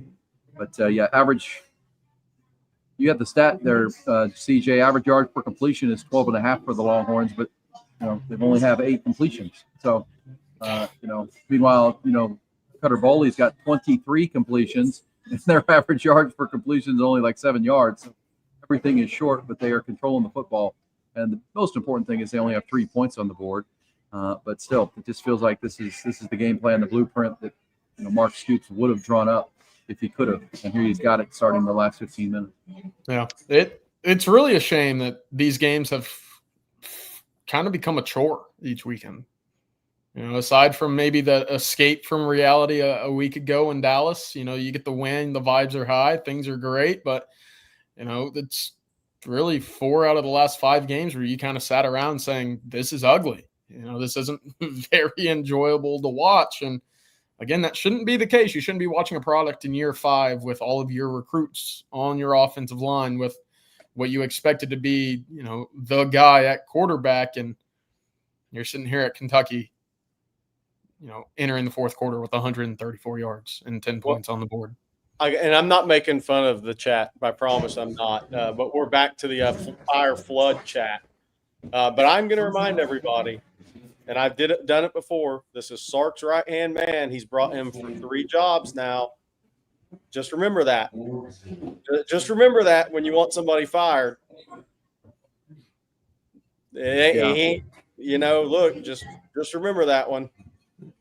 Well, look, it's 10 points, and as the longest drive is 6 yards. And again, to Marcus's point, coming off the bye, they may be playing a little bit better on defense. It is a road game, but Georgia scored 35 on this group. So did South Carolina, 27-28 for Ole Miss. And it's just an inconsistent, sputtery offense, and I think that's what you're talking about, CJ. That 4 of the last 5 games, the word sputtery, whatever adjective you want to put on it, it just is. And as we went through, it's sometimes the play call, some like those last drives. Sometimes it's lack of execution at whatever position. Arch misses a throw. These are all things that lead to where we're at right now with this team, only with 10 points and not much. And by the time you get to the fourth quarter, Aaron, that bye week does kind of go out the window, right? You should have made the adjustments at this point. So, these guys are they're just not executing, or whatever they're being asked to do, they're not confident in it or something. But make a tackle. There we go. Is that 3 penalties on the punt team today? Like pre-snap penalties on the punt team? I think so. I think that's the only penalties we've had all game. I mean, fellas, you have one job. One job. All right. So maybe the defense can get us a turnover here. Yeah, that would be – they needed kind of a game-changing play, because in the first half, it was the punt that backed everything up, and then a sack that led to the punt, which gave you the 6-yard drive. That also got reviewed because of the fumble, but at the same time, the second half has been really not the ideal. It was Kentucky that made good adjustments to the Texas offense, and it's gotten actually worse in the second half than it was in the first half of that possible. Well, that's not the way you want to start the drive. Yeah, I mean, my sense of this is Kentucky is their crowd's getting into this. They're starting to feel pretty good about themselves. Texas has to stem this momentum real quick. They're playing with a little. They're the team playing with a lot of confidence, at least in their body language right now.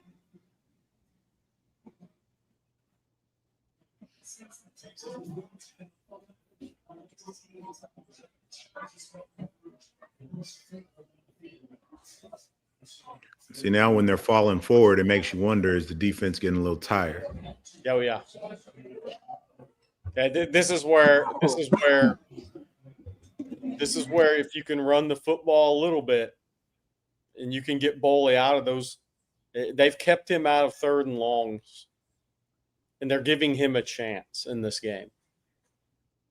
Yeah, anytime he's gotten in 3rd and long, they've struggled. Yeah. If he can get ahead of the chains, they're able to put a little something together. So need a big play here. Sark wants to look like a genius while winning rather than looking smart and win. That's from Daniel. Thank you for the super chat. Very nice. There you go. There's a nice little run off left side. That's now 62 plays run for Kentucky to 39 for the Longhorns. Yeah. 20 plus more plays. Yeah. And I'm seeing some of these, Stevie's probably watching this somewhere, losing his mind, but I'm seeing some of these D linemen get a little high. The Kentucky guys are able to get up under and drive them off the ball. That's where you're seeing some of these holes open up. Is that the sign of fatigue and tired legs, Marcus? Yeah, I mean, sometimes when your technique starts to go out the window. Good Lord, Gilbo. There it is. 1st and goal. Oh, sorry. Red zone. Yep.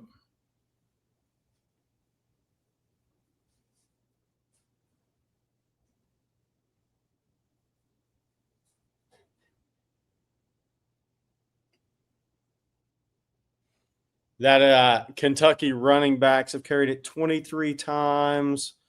For 78 now? Texas backs have 10 for 37. That's the other thing. Texas isn't even running poorly. They're at 3-7 a pop in a game. You just want to get the 3rd and shorts, 3rd and mediums, and give yourself a chance.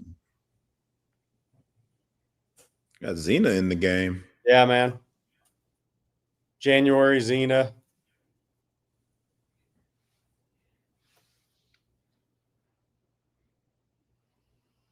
Might be, as you just were noticing, Marcus, some fresh bodies into the game, trying to stay fresh. Yeah. It's a long 4th quarter to go here.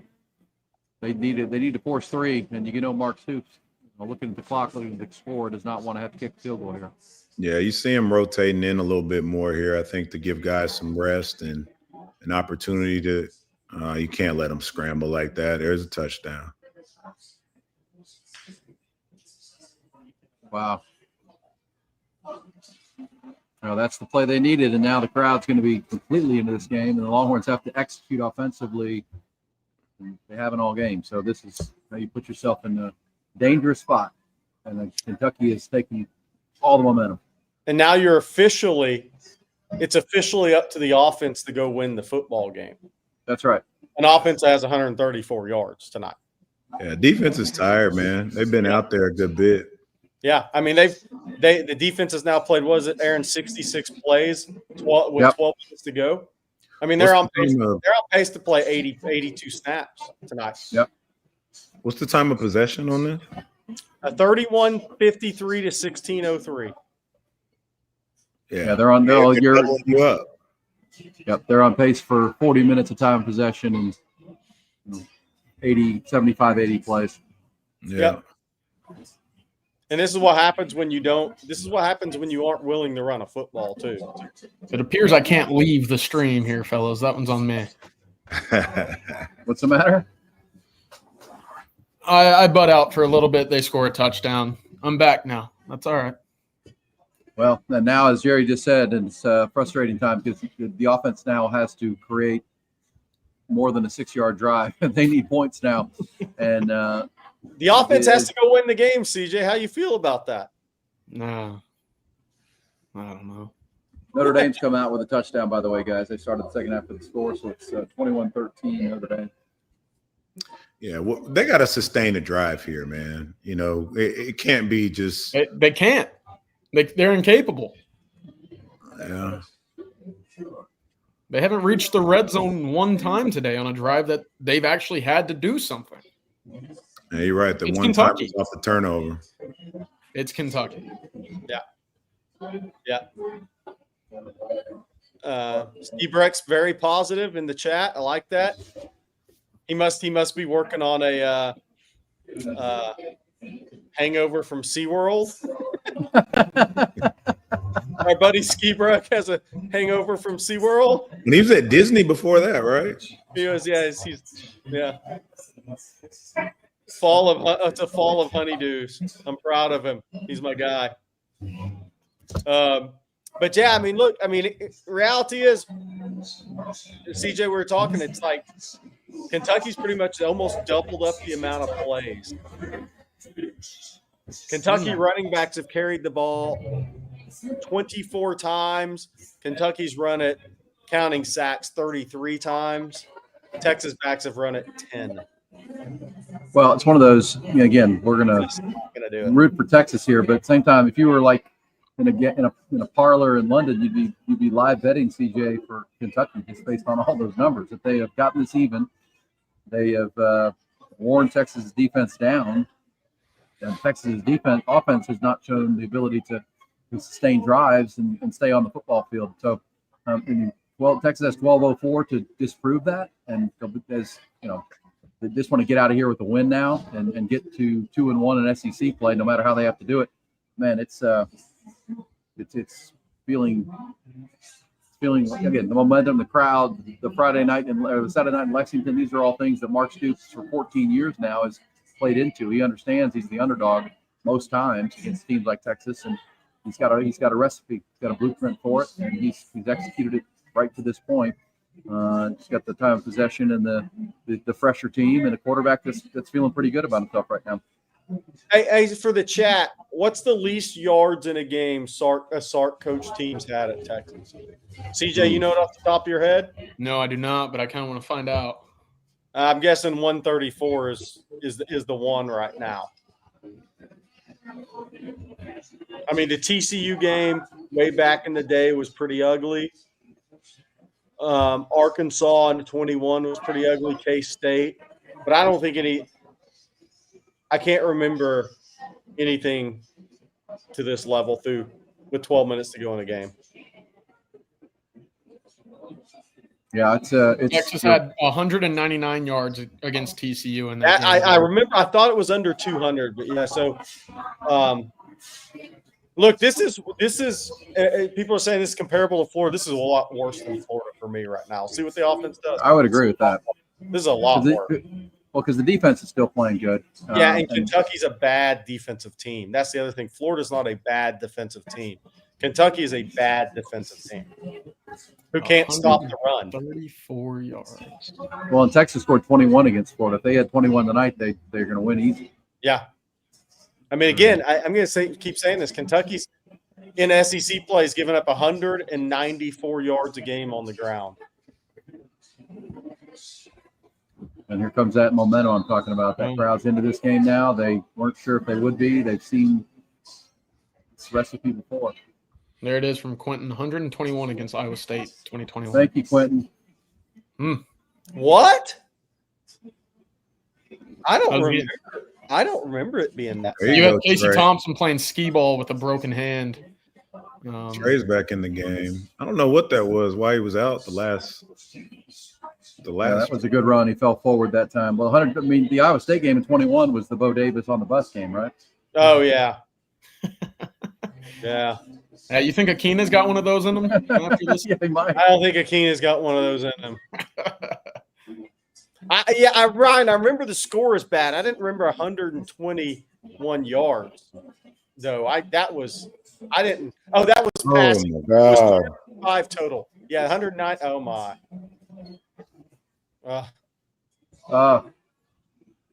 Gosh, you can't be more open than Evan Mosley was right then. He's wide open.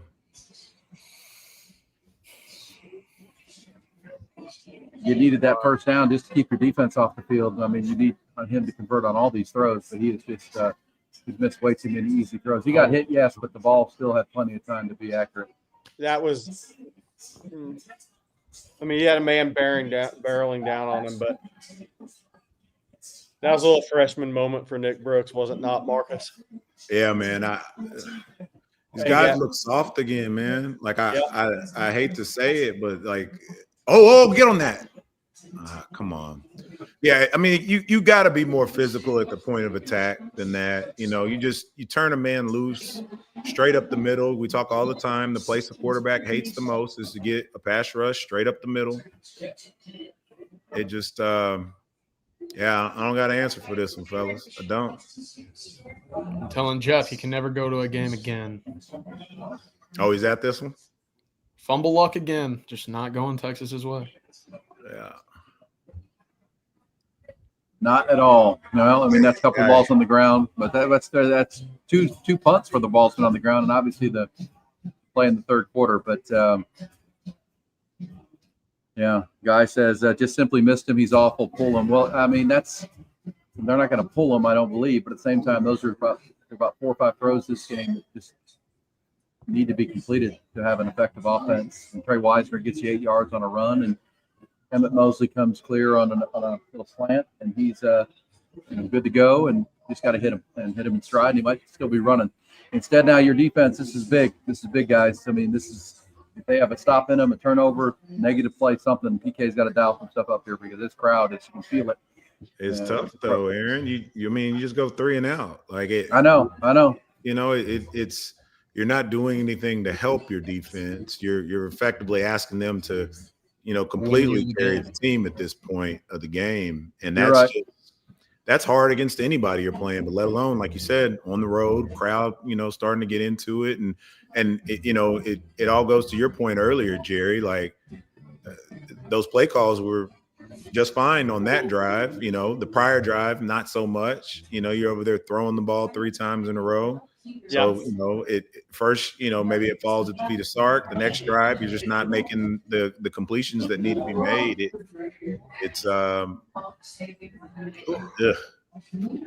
Yeah, well, the reason I say that, Mark, I think is because that punt, the way he fell backwards, jumped backwards after get back on the ball, the ball's at the 11 or 12 yard line. I mean, or 14 yard line.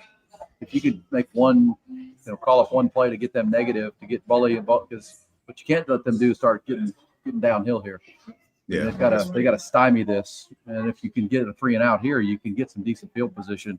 Because you said, Jerry, the offense is gonna have to go win this game unless the defense can score a touchdown here or score points. That's really where you're at. And so the better field position you can give them, the best. But, it's a frustrating ball game, no question about it. 139 total yards for Texas, and I don't know how many yards they have how many did they have at halftime? I should have taken a snapshot of the. It was 92. So, 47. Yeah, 37, 47 yards in the third quarter into the fourth quarter now.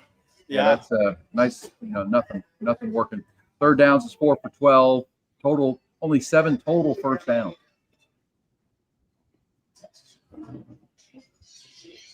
I mean, 7 total first downs is not going to, with 10 minutes to play, that is not going to, because that leads to everything we're talking about, guys. If you only get 7 first downs as an offense, your defense is on the field way too long. What's the first question you asked Sark postgame? I don't know if I have one. I think I know everything there is to know with this team. Yeah. It's just not good. There's no solution offensively. Whether it's your offensive line not protecting, whether it's your quarterback not completing passes, whether it's your play caller not having a lot of cohesion, rhythm. I mean, there's just nothing going right now, and it doesn't matter who it is. Thank you, Chris. Every position needs to be open. Yeah, there you go. That's what you need right here. This is a critical series right here, guys. There's 10 minutes to play, but this is where the field is backed up, the way that punt works, and the way it was fumbled. Catches that pass, and that's one Oh, guy. he might have made one move and have scored. That was the kind of Ryan Wingo in the first half on the crossing route. I mean, those throws, it's completions just have to be made. I don't know if y'all have noticed this, but this is about 5 snaps in a row that Boley's had to jump for.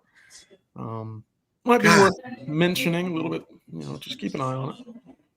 It's like the offensive ineptitude is killing an elite defense. Ladies and germs, we have a quarterback problem.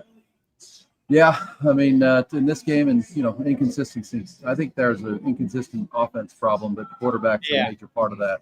The quarterbacks are, and I'm not taking up for somebody that's 8 of 21 missed easy throws, but it's deeper than all of it. There you go. There you go.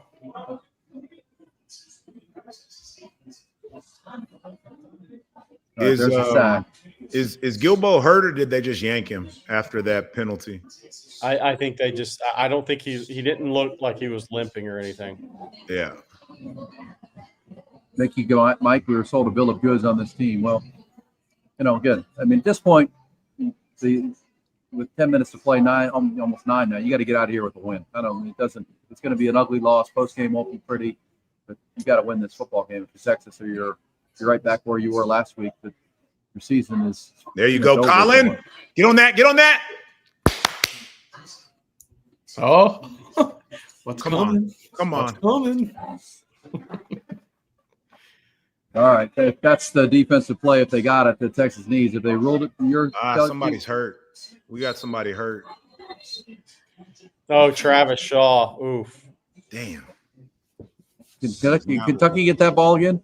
Yes. I think Kentucky did, but I am glad that Colin is stepping up. Colin's out here making some plays. How bad is Travis Shaw's injury? Did it just look bad? I think it's his head, Bobby. Jerry. It is. I think the guy came flying in. It's the way he reacted to it. Yeah, I think it's like a stinger or something. Yeah, it's the way he reacted to it right there. Right. Everybody. Yeah, because you couldn't see him at first under the pile, so I was worried it was like a knee or something. But God dang, that's 4 balls on the ground that Texas has not recovered in this game. Defense is answering the bell, though, in a situation where they absolutely could. You're right about that. You could understand them folding here. They're answering the bell. 100%. But again, those are the offenses we're talking about. Those you got to get on those balls at this point. I know you can't control that. It's a oblong football, but that's 5.5 sacks now for Colin Simmons over the last 2 games. He's awake. Somebody woke up, right? Yeah. Uh-huh. Well, now they got to get off the field here. It's going to be 3rd and 15, and this is where Boley might throw you one if he's crazy. Might be the worst team of all time when it comes to recovering fumbles. Thank you, Brett.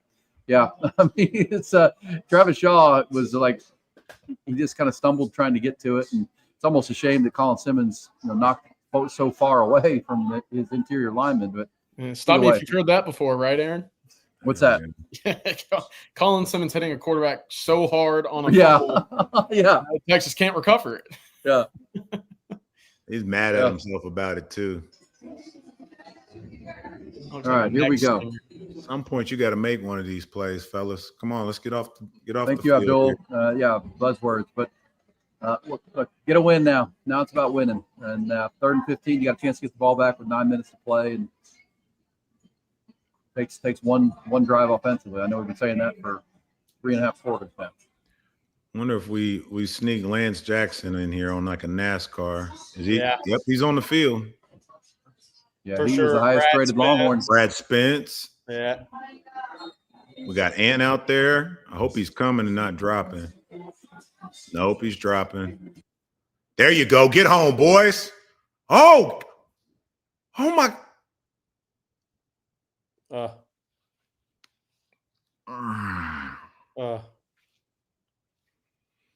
4th and 2.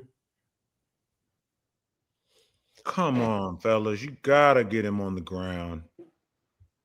Cutter Bowley is the hometown kid is trying to get his team to a big win. But It looks like Bowley's hurt. I don't He know how might he got have a out of there. concussion.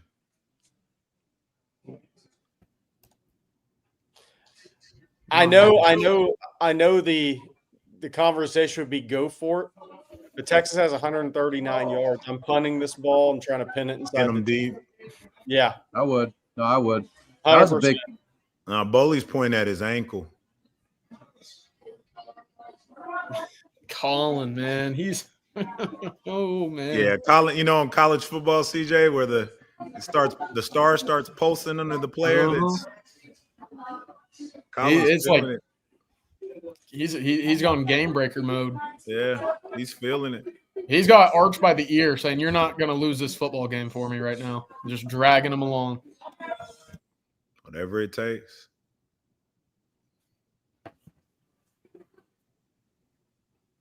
I'm punting this football. I'm going to try to pin Texas inside the 10. You have 139 yards, 47 yards in the second half. You've done absolutely diddly poo offensively in this game. And I would say drive the field and beat me because I don't think you can do it. I think you're 100% right. I mean, and having covered and followed Mark Stoops a long time, I don't think he's in no position to go for this, not get it, and give Texas the ball at the 40-yard line. Well, especially if Bowley can't go, right? Right, Like, right. How do you? I don't know who the backup is at this point, but it's Zach Calzada, the He's still A&M there? signing. Yeah, that A&M signing went to Incarnate Word. He went to Kentucky, lost the job to Bowley, 2 games in. See, and I thought, I guess I wasn't paying as close attention. I thought maybe he had gotten injured or something, and that Bowley took over and just, didn't give it back up. But the fact that guy is still playing college ball is something else. Yeah, he's 24, and then he was hitting about 47% of his passes while he was playing. So yeah, he's not matured. He's working on the Cam Rising college football career. I will say that Cutter Bowley, man, he's a kid from Lexington, and he's playing his guts out. He's out playing Arch Manning right now, that's for sure. Yeah. Because he is their offense. I mean, they only rushed for 106 yards, which is much better than Texas, obviously. But he's just been a gamer in this one. 25 of 31. He also ran for that touchdown, so he's rushed for 30. He's got 220 total yards. Longhorn fans would like to see him out of this game. At this point, he's got to hand it to Trey. If Arch is going to drop back at all, you got to get him moving outside the pocket some so he has a run-pass option. This had to be the way Arch played against Oklahoma was so competent, but this had to be in Sark's back of his mind. That we saw this in September. Arch can hit these spots where he can't hit anything, and he just loses his accuracy. And you pointed out the play in the first half, Jerry, where the bad mechanics, and if you're Sark, it really makes it hard to call plays when your quarterback you can't trust he can even make basic throws. So to your point, Marcus, when Trey and maybe Arch's legs, but it feels like Kentucky's been ready for that all game. Yeah. Obviously punting the football here. The problem, and I get the chat and Mark Stoops might go for it, but if you go for that, if you'd have gone for that and don't get it, you're a first down away from giving up a field goal. You got to punt it in that situation and see if Texas can actually drive the field. Yeah. You can't give them a first down and field goal kick because We're- Mason simply is a good kicker. Yeah, we're fortunate that wasn't a good punt. So. That's right. That's Yeah, right. very much so. Well, It here we almost go. doesn't matter though. We need a Niblet to return it to the 4-yard line. Right. Really, the 2, CJ, because it seems Uh-huh. like we can only get 2 yards down there. So, Use all 4 plays. Whatever the All right, total opposite of what Shohei Ohtani did last night, this is it. The Texas offense. This is the opposite of what we saw in sports last night. You're right about that. That was the greatest thing, individual What was performance I've that? ever seen. Well, No, like I no. say, trying to get Arch's legs going. But Nobody there were- hung on the blocks long enough. Ugly. Tight end he just walked through 2 guys and held his arms out. Good God. He did. He did. What What are we doing? Yeah. Kentucky's playing fast and Texas is playing Wow. fast offensively. Oh God. The chat's about to lose it. This is UTEP Arch in the second half. Yep.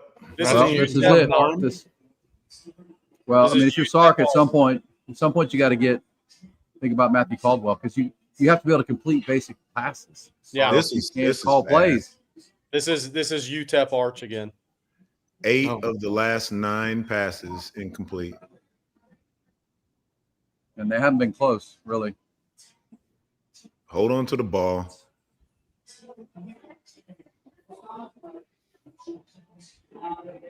My goodness.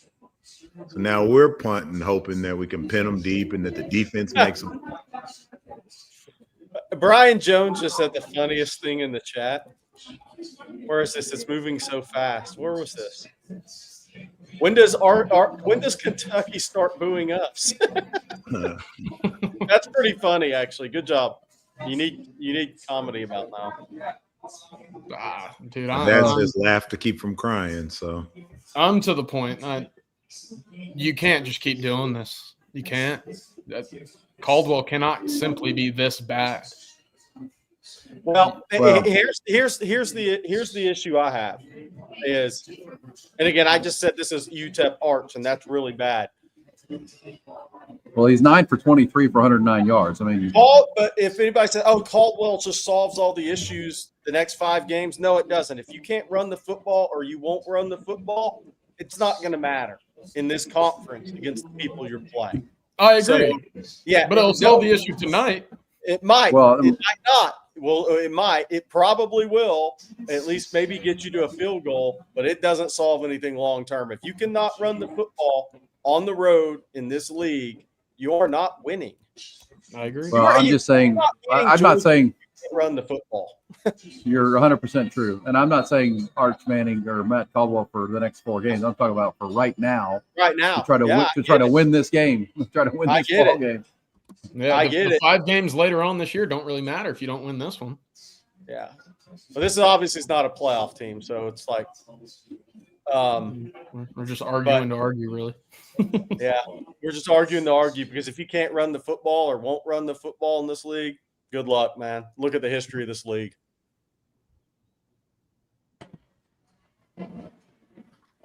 Yeah, this feels like a 6-minute drive for Kentucky that results in 3. yeah, it does. You're facing a defense that's exhausted, been on the field for 38 minutes almost. Yeah. And Stoops knows it. You know, he's not gonna put who is Bowl even in? Is the backup in? He's not about to let him put ball in harm's way. I mean, it's 70 plays to 48 now, guys. Is that Calzada in the game? I believe he. What Yeah. number is Bowley? No, that's Bowley. Bowley. Bowley's in there. He's kind of limping, Well, so he can't. the good thing is we dominate quarterbacks with one leg this year. Hey. PJ, did you miss the Lackway reference there? It took me a minute.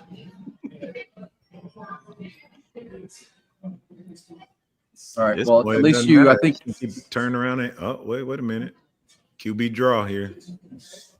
QB drawing a wheelchair.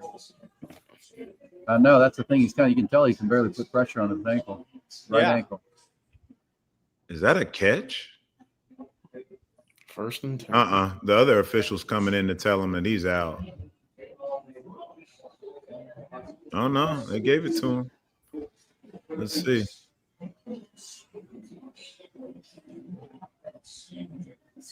Can't see his foot.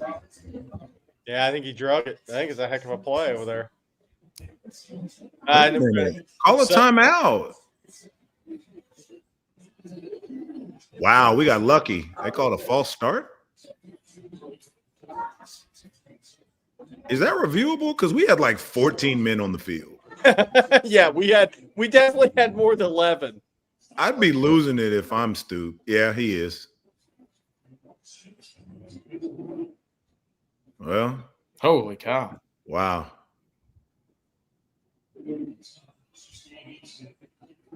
Oh.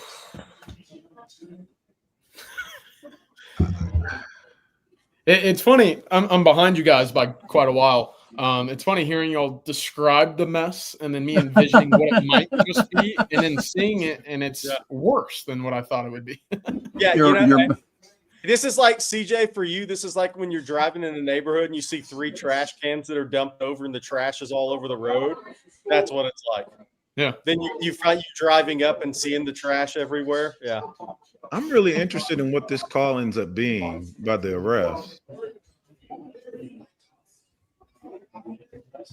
Because there was an official over the ball as the guys are trying to make the substitution, and then he ran out of nowhere, and then they called a false start. I guess they let it stand. It's not something that they can review or pick up. Stoops is losing his mind, and rightfully so, in my opinion. Yeah. Right, That's the most stress they've had in a while. All right, defense, you have to win this game for Texas. We'll see. There you go with the stop. Stoops looking like Matt Campbell right now. That was a huge penalty in this game, guys. It really was.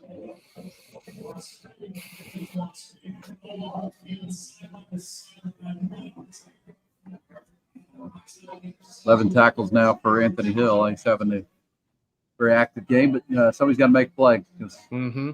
Here you go, Colin. Come on. Make something happen. Get home. Get home.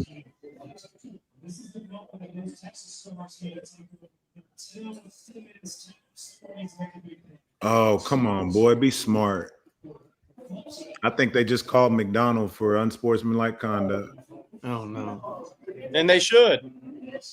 What he was doing. He was talking oh, wait. Maybe they picked it up. He was talking to his sidelines, though. No. He wasn't. No, he was talking to Kentucky. It was Kentucky. Oh, I'm sorry. He got lucky. They just didn't call it. Yeah. He had a fadeaway on him. He had a fadeaway jumper in a 10-10 game with 3. Oh my God! It's 10-10, Jelani. Ha! All right, made a play. Holy cow! Get off the field. We're hitting fadeaways. That is nuts. How do y'all do this every week? It's hazard pay, my friend. This is my first time, CJ. I don't. It's my first time too. I don't know if I'll be back. These are my favorite shows. I love the chat. I love our subscribers. They're passionate and they care. And this is what's really interesting about this, Jerry, is I don't really, unless I'm at a game. I guess even when I'm at games, I'm not a great person to watch a game with. Like, I'm usually losing my mind, so I'm trying to contain myself. Marcus, you're doing a great job, my friend. I'm getting good analysis. I mean, you're doing your thing, and oh my God, he actually fielded it. There we go, CJ. Hold on. Here we go. Here we go. 2 Niblet punt returns, get a couple of first downs, kick a field goal, and it's over. Sorry, that's too much to ask for, Jerry. More punt return yards than offensive yards, or is it close? It's very close. It's got to be really It's very What close. are the punt return yards? No, it's probably only like 110. But you know what? If you add those 4 completions that CJ talked about that are 80% of the offense to the punt returns, it's way more than the rest.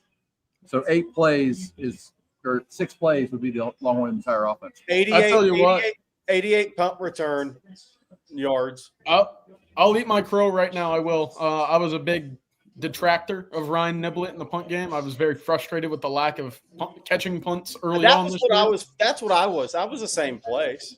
And, and we're seeing real time when Texas does field punts, Ryan Niblett catches these punts. Texas blocks it very well. It's game-changing tonight. So here we go. Trey, look, guys, all of this, he's got to go win this game. And Archman is going to be credited with a game-winning drive. That's insane. Marcus, you know this, right? He's got to go win this game, get a W. Yeah, man. This is shaving extra days off of my life, Aaron. Ryan Niblett's become Michael Dixon for this team. Yeah, MVP. MVP punt returner. He's their best weapon right now. It's the 2-minute timeout. I will bring up. I should say he's their most reliable weapon right now, offensively. I'll bring up a tweet I saw from the film guy Brooks Austin, a good friend of OTF. He said, "Texas fans, you aren't true SEC teams or SEC fans until you sweat out a 13-7 win in Lexington." Hey, man. Look, if that's the case, I'm glad they're getting it out of the way now because this is. I hear Brooks and he's having fun. That'll be good for the retweets. And I know Georgia was 13-12 last year. I watched that game. I remember watching that game.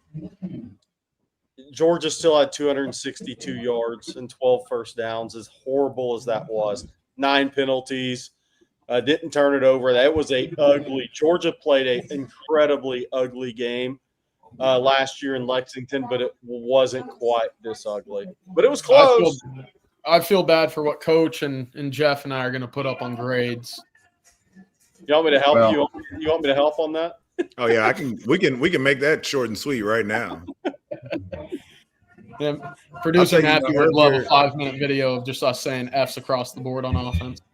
Yeah, well, yeah. So look, coming out, guys. If this isn't a run, I don't even know what to say right here.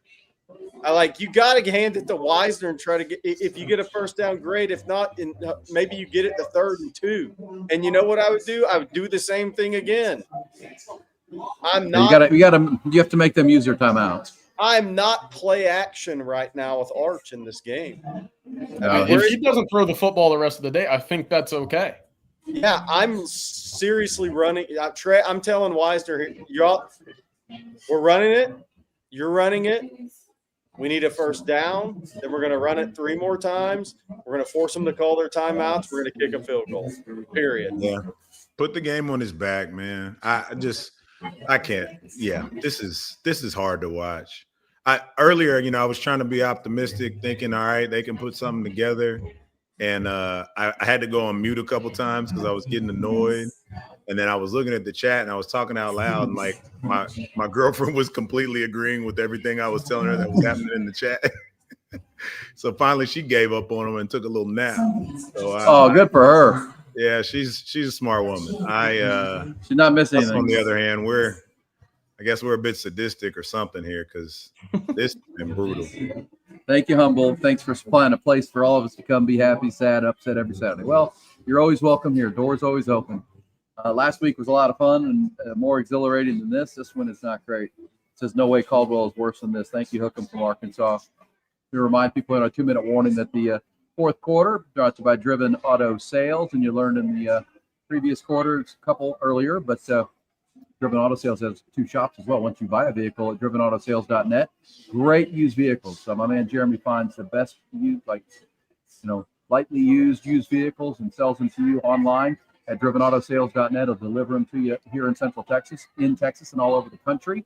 They all come with a complimentary lifetime powertrain warranty. They're taking great care of it. They also have 2 great auto shops here. If you live in Buda, Kyle, South Austin, down into New Braunfels, they got 2 great shops. Just look up drivenoutosales.net and drivenautoservice.com, and you're going to find great people. It's Driven Auto.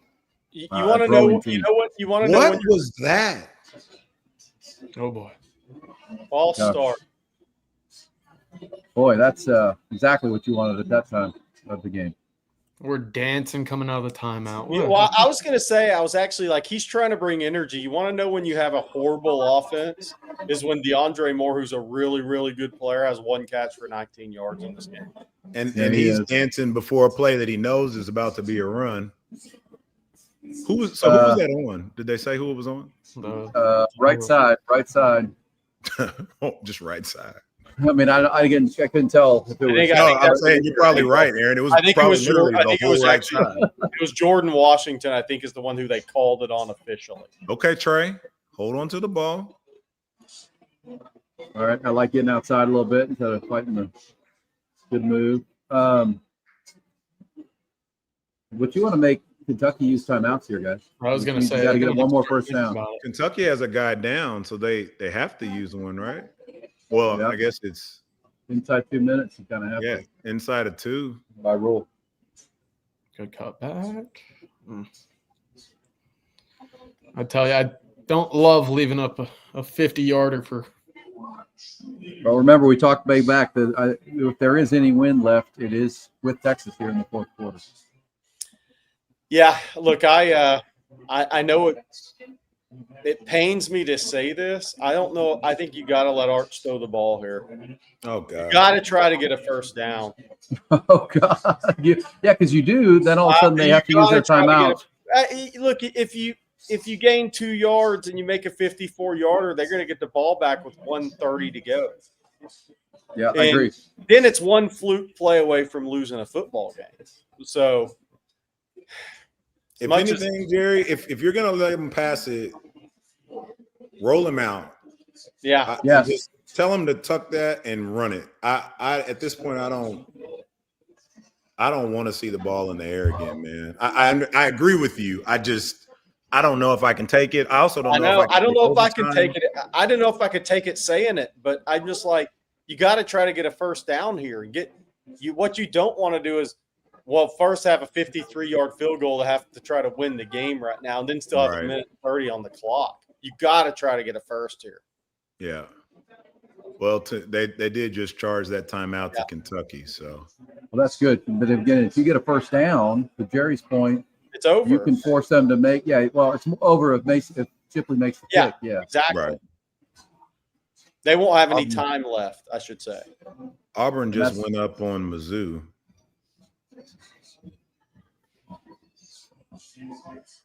Five-yard run is a 48-yard field goal, Adam Kane. That is correct. Well, 50, 48. 50. But I think more importantly, to your point, Jerry, a first down allows it to be a potential kick to be the last play of the game. Yeah. And not with you don't give them the ball back. You have the ball, you have control, and then you can force them to use their timeouts, and then you kick the field goal with almost no time. If Texas hadn't run it 3 times already this year, a little Y leak would be. So somebody said they're worried about the sack, and that is a good point. That may be why if you run the football, you stay away from a sack. Well, you're right about that. They did it right before the first half, the end of the first half, and it took them out of field goal range. Great point. Yeah, they're moving around a lot on D too. They're coming. Yeah, they've been playing games with the offensive line all game and have not. What is with the cameraman? But I'll take the first down. Nice, that a boy. Look at Arch. Where's that been all game? He stepped into a throw, hit DeAndre Moore. You just talked about him, Jerry. Well, now look, you can run it. He had a clean pocket, Aaron. You're right about that. The line actually held up that time. You're right about that. He did not get hit in the face as he delivered the ball. Yeah, there was nobody near him. Well, now you can run it, and they've got to use those timeouts or see if they do. Hey, cameraman. To the ball. What the hell are we doing, cameraman? CJ, you see the same thing, right? Like what happened to the cameraman? CJ's watching the fourth quarter of the Oklahoma game right now. That's how far behind he is. Yeah, sorry, I had Joel on mute for the last 30 seconds because I wanted to can't follow the football. I think the ESPN cameraman was shocked at the play call.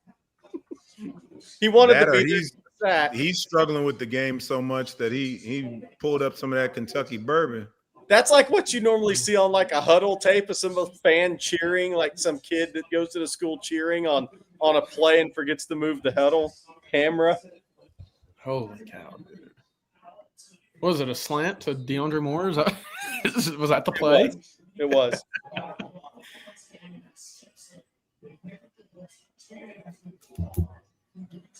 I'm excited to hear we win, and we're a versatile team with the ways that we win line.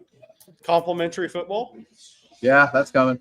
Ryan Niblett, if Mason Shipley makes a kick here, complimentary football here is special teams and defense. By the way, this will, barring, and no, it's actually not possible unless this game goes to overtime. This will be the least yards of a Steve Sarkisian team offensively since he's been in Austin. There's 199 yards to TCU in 2022. We're at 160. Wow. But I don't like that. Don't go out of bounds. Oh, we're going out of bounds. What is it like? It's like the. But that's okay because you really can. Third and one. Well, they got to get this first down. Yeah. I mean, the key is to get the first here. If you do, then you can kick. The field goal can be the last play. I don't. But you have to convert here. Got the first. You have to convert. Yeah. I love Mason Shipley, and I have a lot of confidence in him. For the sake of this chat, please get this off the right hash. What number is there you go, Art. Oh God. Uh-oh. I don't like Mark. God.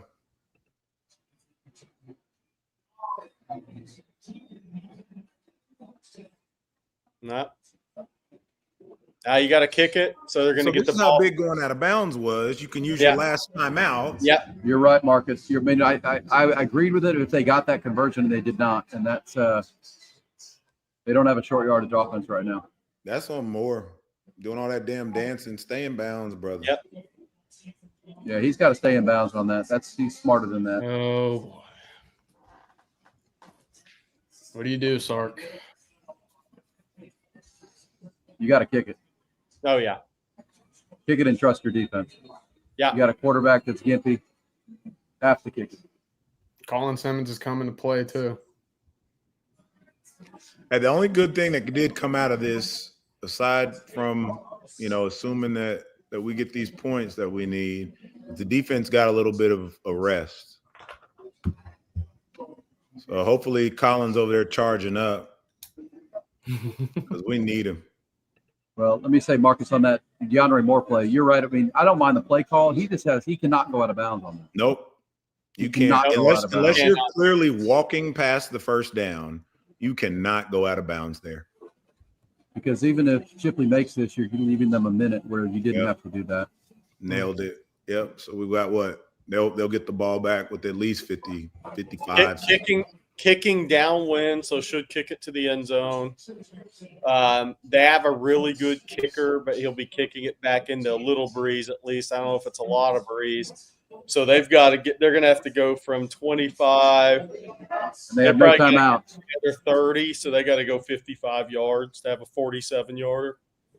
And now have no timeouts. But again, if this ends up in overtime, I'm not going to criticize Sark for the play call, but the player, he's a senior. He's got to know not to go out of bounds.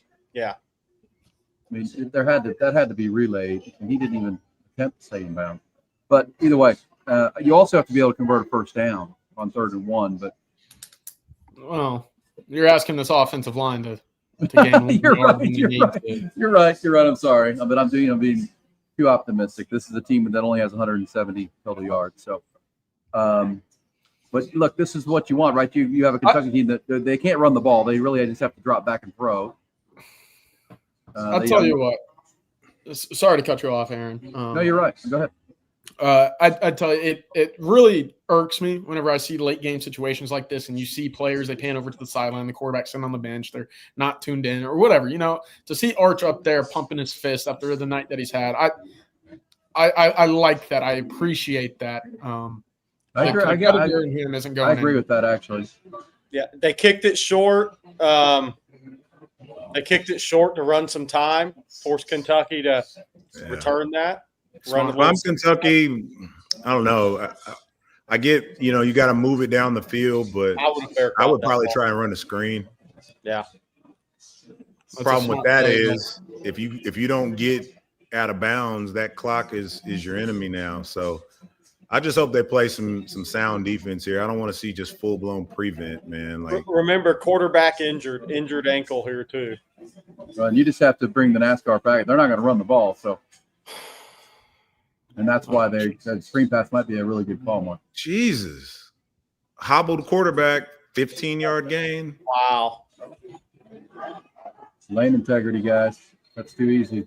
That clock's running. Cutting through As it. soon as the ball snaps, the clock's running. They're already at the 40. Keep them in bounds. Keep them in bounds. God, not another first. What? Man, field goal range. Here it comes. Wow, that was way too easy against the strength of this team. I mean, bad tackling, bad lane integrity. Give me a pick. Give me a pick. Oh! The lady's awake. Yeah. All right. Well, 27 seconds left. They got to get it. They got to go about 10 yards. Eight yards. I just have to say on that, I mean, Anthony Hill's had a great night, but where is the linebacker on the scramble by the quarterback? I mean, he can barely run, and then you gave up. I don't know. That's too easy right now in a 2-minute drill. That looked like overtime against Arizona State from Anthony Hill there. Give me a pick, boys. He gets out of bounds. Oh, he's in bounds. He's in bounds. Run that. They called him out of bounds? Well, 3rd and 6 here. They probably got to get 4 yards here to get. How did they call that out of bounds? That doesn't make any sense. He was not out of bounds. Unless his foot, Aaron, was out, but I thought his elbow went down in bounds. Oh, this is not good for my blood pressure right now. Oh! And out of bounds again, but short of the first. All right, well, here you go. So this is a 52-yarder. Well, no, it's about a 49-yarder into a little wind. What's the flag? Hold on, we got a flag, Jerry. Offside. Oh, my gosh. Bring the house.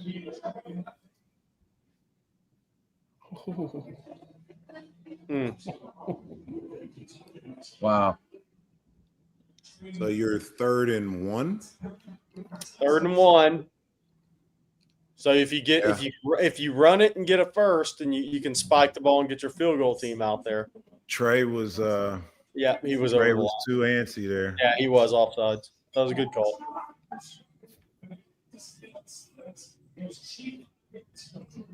Wow, that's a big mistake. This defense, I mean, I know you're in a 2-minute drill, but this should be, they can't run the ball. This should be where they're at their best. Well, they can run it because you can spike it and then kick the field goal. But now they can. I was talking about the start of the drive. Oh, yeah. Now they got to get up to the line. They got to get up to the line here. They'll down it with about 8 seconds to go. It's gonna be about 13. Not even more than that. It was like 13. The clock didn't. Yeah, they got 14 seconds. All right, so you have another play, but if you run another play here and don't get out of bounds, it gets really tricky.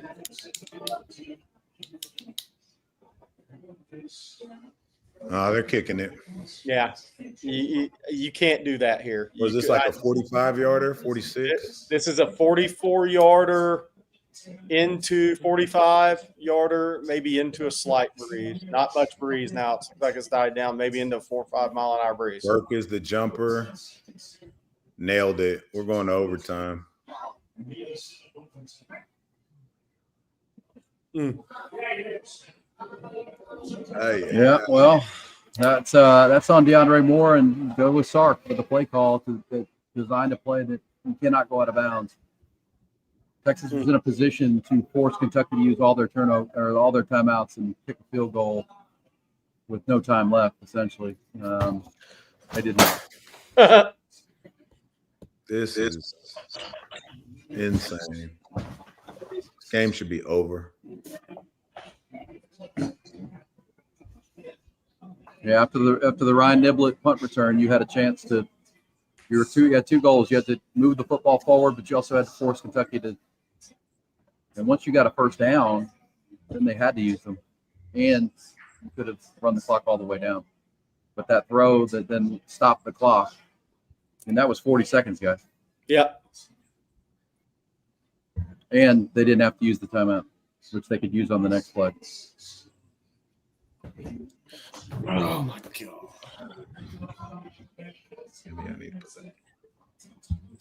All right, we'll go to overtime for the first time in 2025. First time What we since don't need is more of this game. Jeez. I know. Hey, at least they can get over 200 total yards, maybe. Now hold on. They're kicking it off into a little breeze. Watch out for Ryan Niblett, the team MVP here.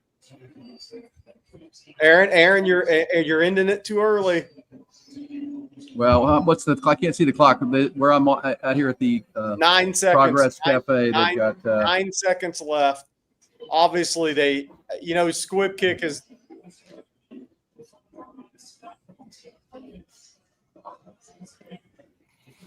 See if Arch can throw a football 70 yards. Squib kick. Pick the damn ball up. Just get down. Get down. Oh, face mask. We got a face mask. We're not going to call the face mask? Well, I guess not. 15-yard face mask. All of them are. That was the obvious pull. His head turned sideways. Yes. Overtime. Please help my mental state. I don't think any of us can do that. Yeah, this is wild. Yeah, not good.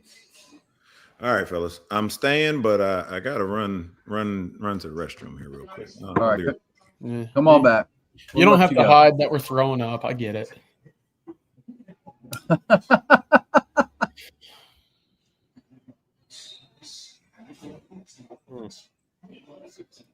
Hey Matthew, you can shut me down for a second too. I'm going to run and pick a number 1 on before they get to overtime. After the 2 you saw all game. All right.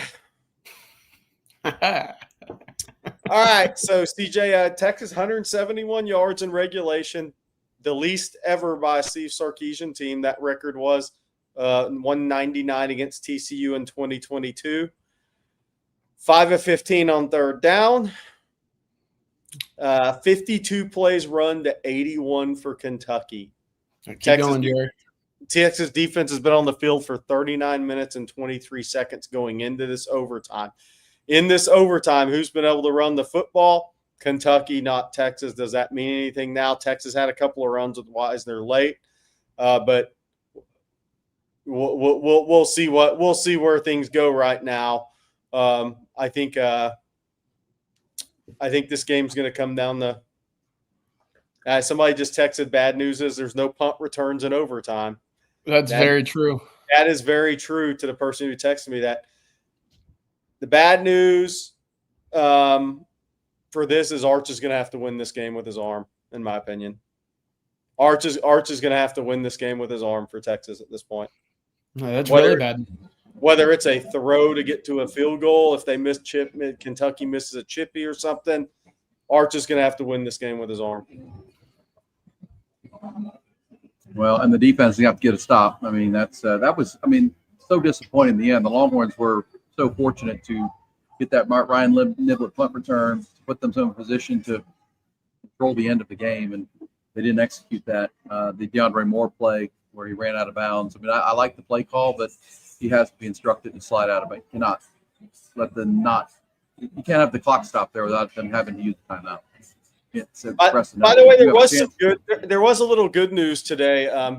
Texas basketball beat SMU in a closed door scrimmage, air quotes, 89-83, and they sat out Matas and Lucina, Aaron. They sat them out, nice. Nothing major. SMU's a pretty good team. They were 24-10 a year ago. Would have made the tournament until the point guard got hurt late in ACC play.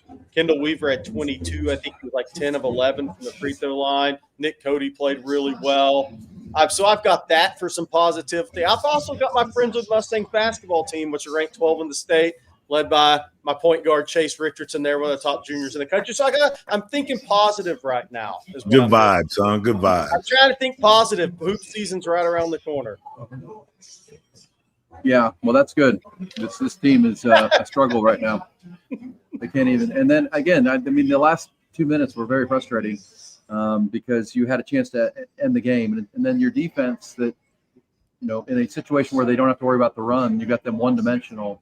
Was that the quarterback scramble run and then the easy throw to a running back that ended up that was 30 yards on 2 plays.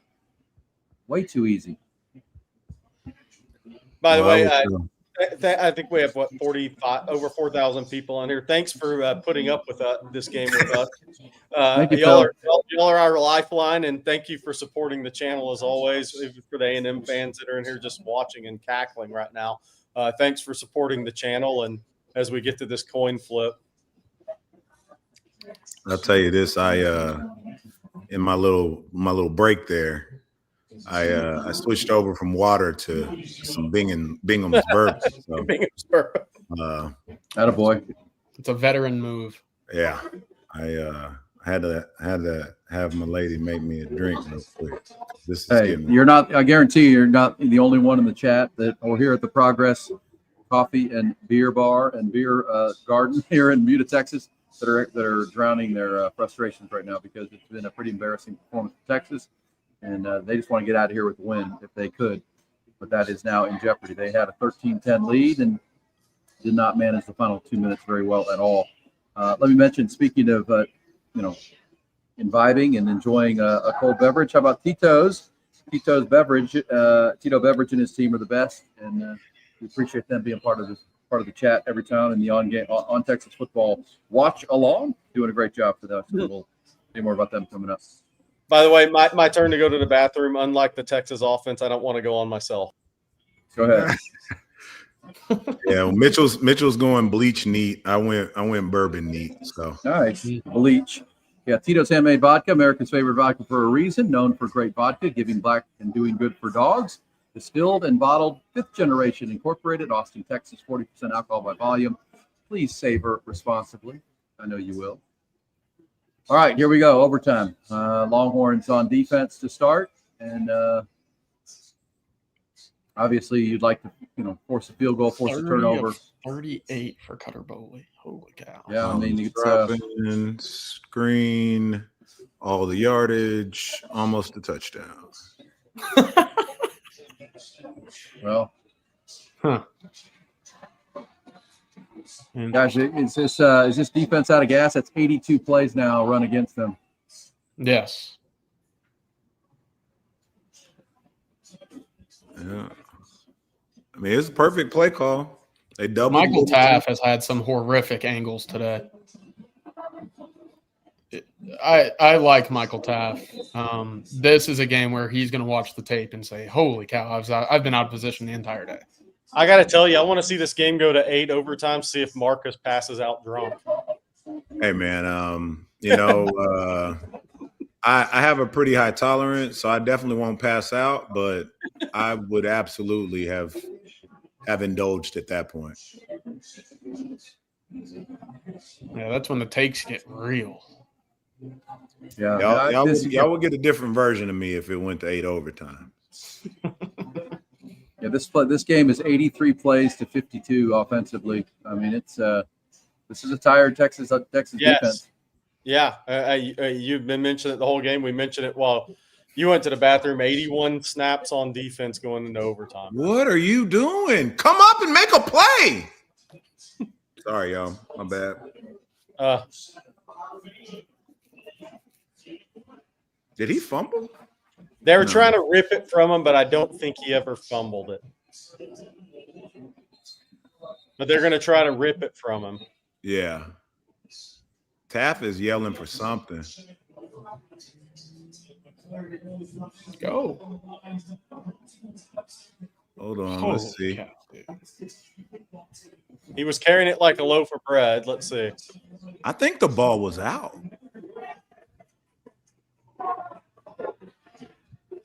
Well, this would be something, huh? He wants them to review it. I think that's what Michael would be yelling Yeah, for. he was running to the sideline and pointing, but the problem is what it was called on the field, you couldn't see it, at least from the angles that we got. Yeah, there was no clear view of that. No, he's not in. He's not in. He's not in. Nah. All right, so if you're Stoops, what do you do? Kick it. They got to kick it.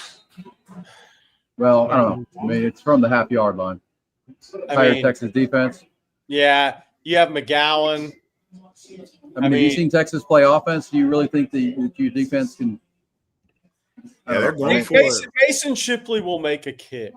You got to go for it. I mean, you're probably going to get fired anyways after the season, so you may as well. Yeah, your home game. They put it in Bowley's hands. He pulls it out. That'd be great. He didn't get it. He didn't get it. Unbelievable. He may have lost half a yard. I think he did. Hell of a play, boy. Wow. All right, so now Texas will get it to 25, and all they have to do is not shoot themselves in the foot and kick a field goal. I mean, but can you have Sark, to gain yards from the 25. Can Sark find it in himself to run this 3 times in a row? Hell of a play, Shaw. Hell of a play. I saw it. What a Travis play. Shaw. Yeah, Travis Shaw Shaw. Marine. Everybody met him there. I love that. What a play. All right. Well, obviously, Mark Stoops will be second guess for a long time about that in Lexington. But either way, Texas steps up. That's their second 4th down stop in this game. And, we said the defense going to have to win it. And then now the offense gets the ball at the 25. That is a huge luxury for a team that has not consistently moved the ball all game. And all they need is a field goal to walk out of Lexington with a really ugly win. And I know it's embarrassing for a lot of Longhorn fans, but a win would be a win. The first play of that overtime, that like, there's no way that ball doesn't end up in the end zone. Yeah. So as bad as this team has played tonight, you're right. The defense has still continued to rise to the occasion. They have fought their tails off every 90 single snaps. game. 90. That is insane. I got to tell y'all guys. I mean, if they can find a way to hold on to the ball. Okay, we got a holding penalty. Great. Oh, wow. Is that right? Yep. Oh, that's brutal. Now that takes it back to the 35-yard line. Now you got to throw it. This team is. How? Nope, I'm not. I'm gonna just drink.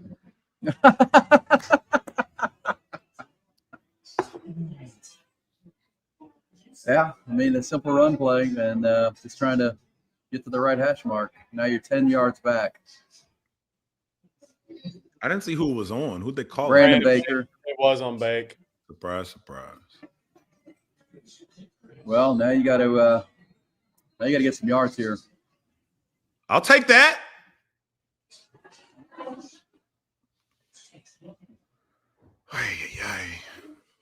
All right, Ryan Niblett with he's been the MVP tonight with his punt returns, no doubt about that. And now an opportunity here. Hell, keep running it. I don't. Yeah, care. I mean, I'm running.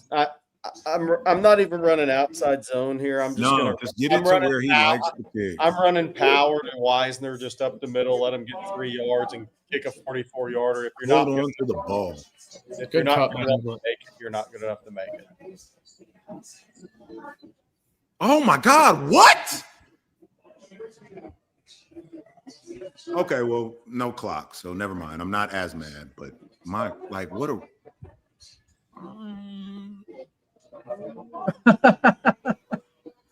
How many times I don't even know what to say. I don't even know what to say on that. I don't even know what to say. I'm with you. I mean, it's head scratching all the way through. But are you not just trying to run the football a couple of times and get to a 35, 40 yard? We're about to have to take a timeout. Oh, they barely got it off. Keep it arch. Oh, he got his ass rocked. You hold on to the ball. Ooh, Sorry. he did. All right, so now it's from the left hash, a 44-yarder, 42-yarder, 43, I If he guess. makes it, you're winning. If he misses it, you're going to another overtime. I can't do this.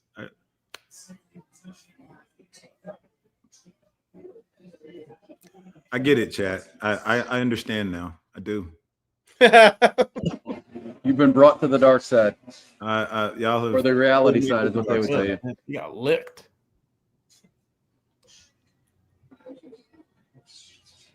Kentucky Marcus will Colts. tell us first. Marcus sees it before all of us. we got a timeout. We got a timeout. The icing of the kick. Yeah. We're trying to ice old Mason there. Hi.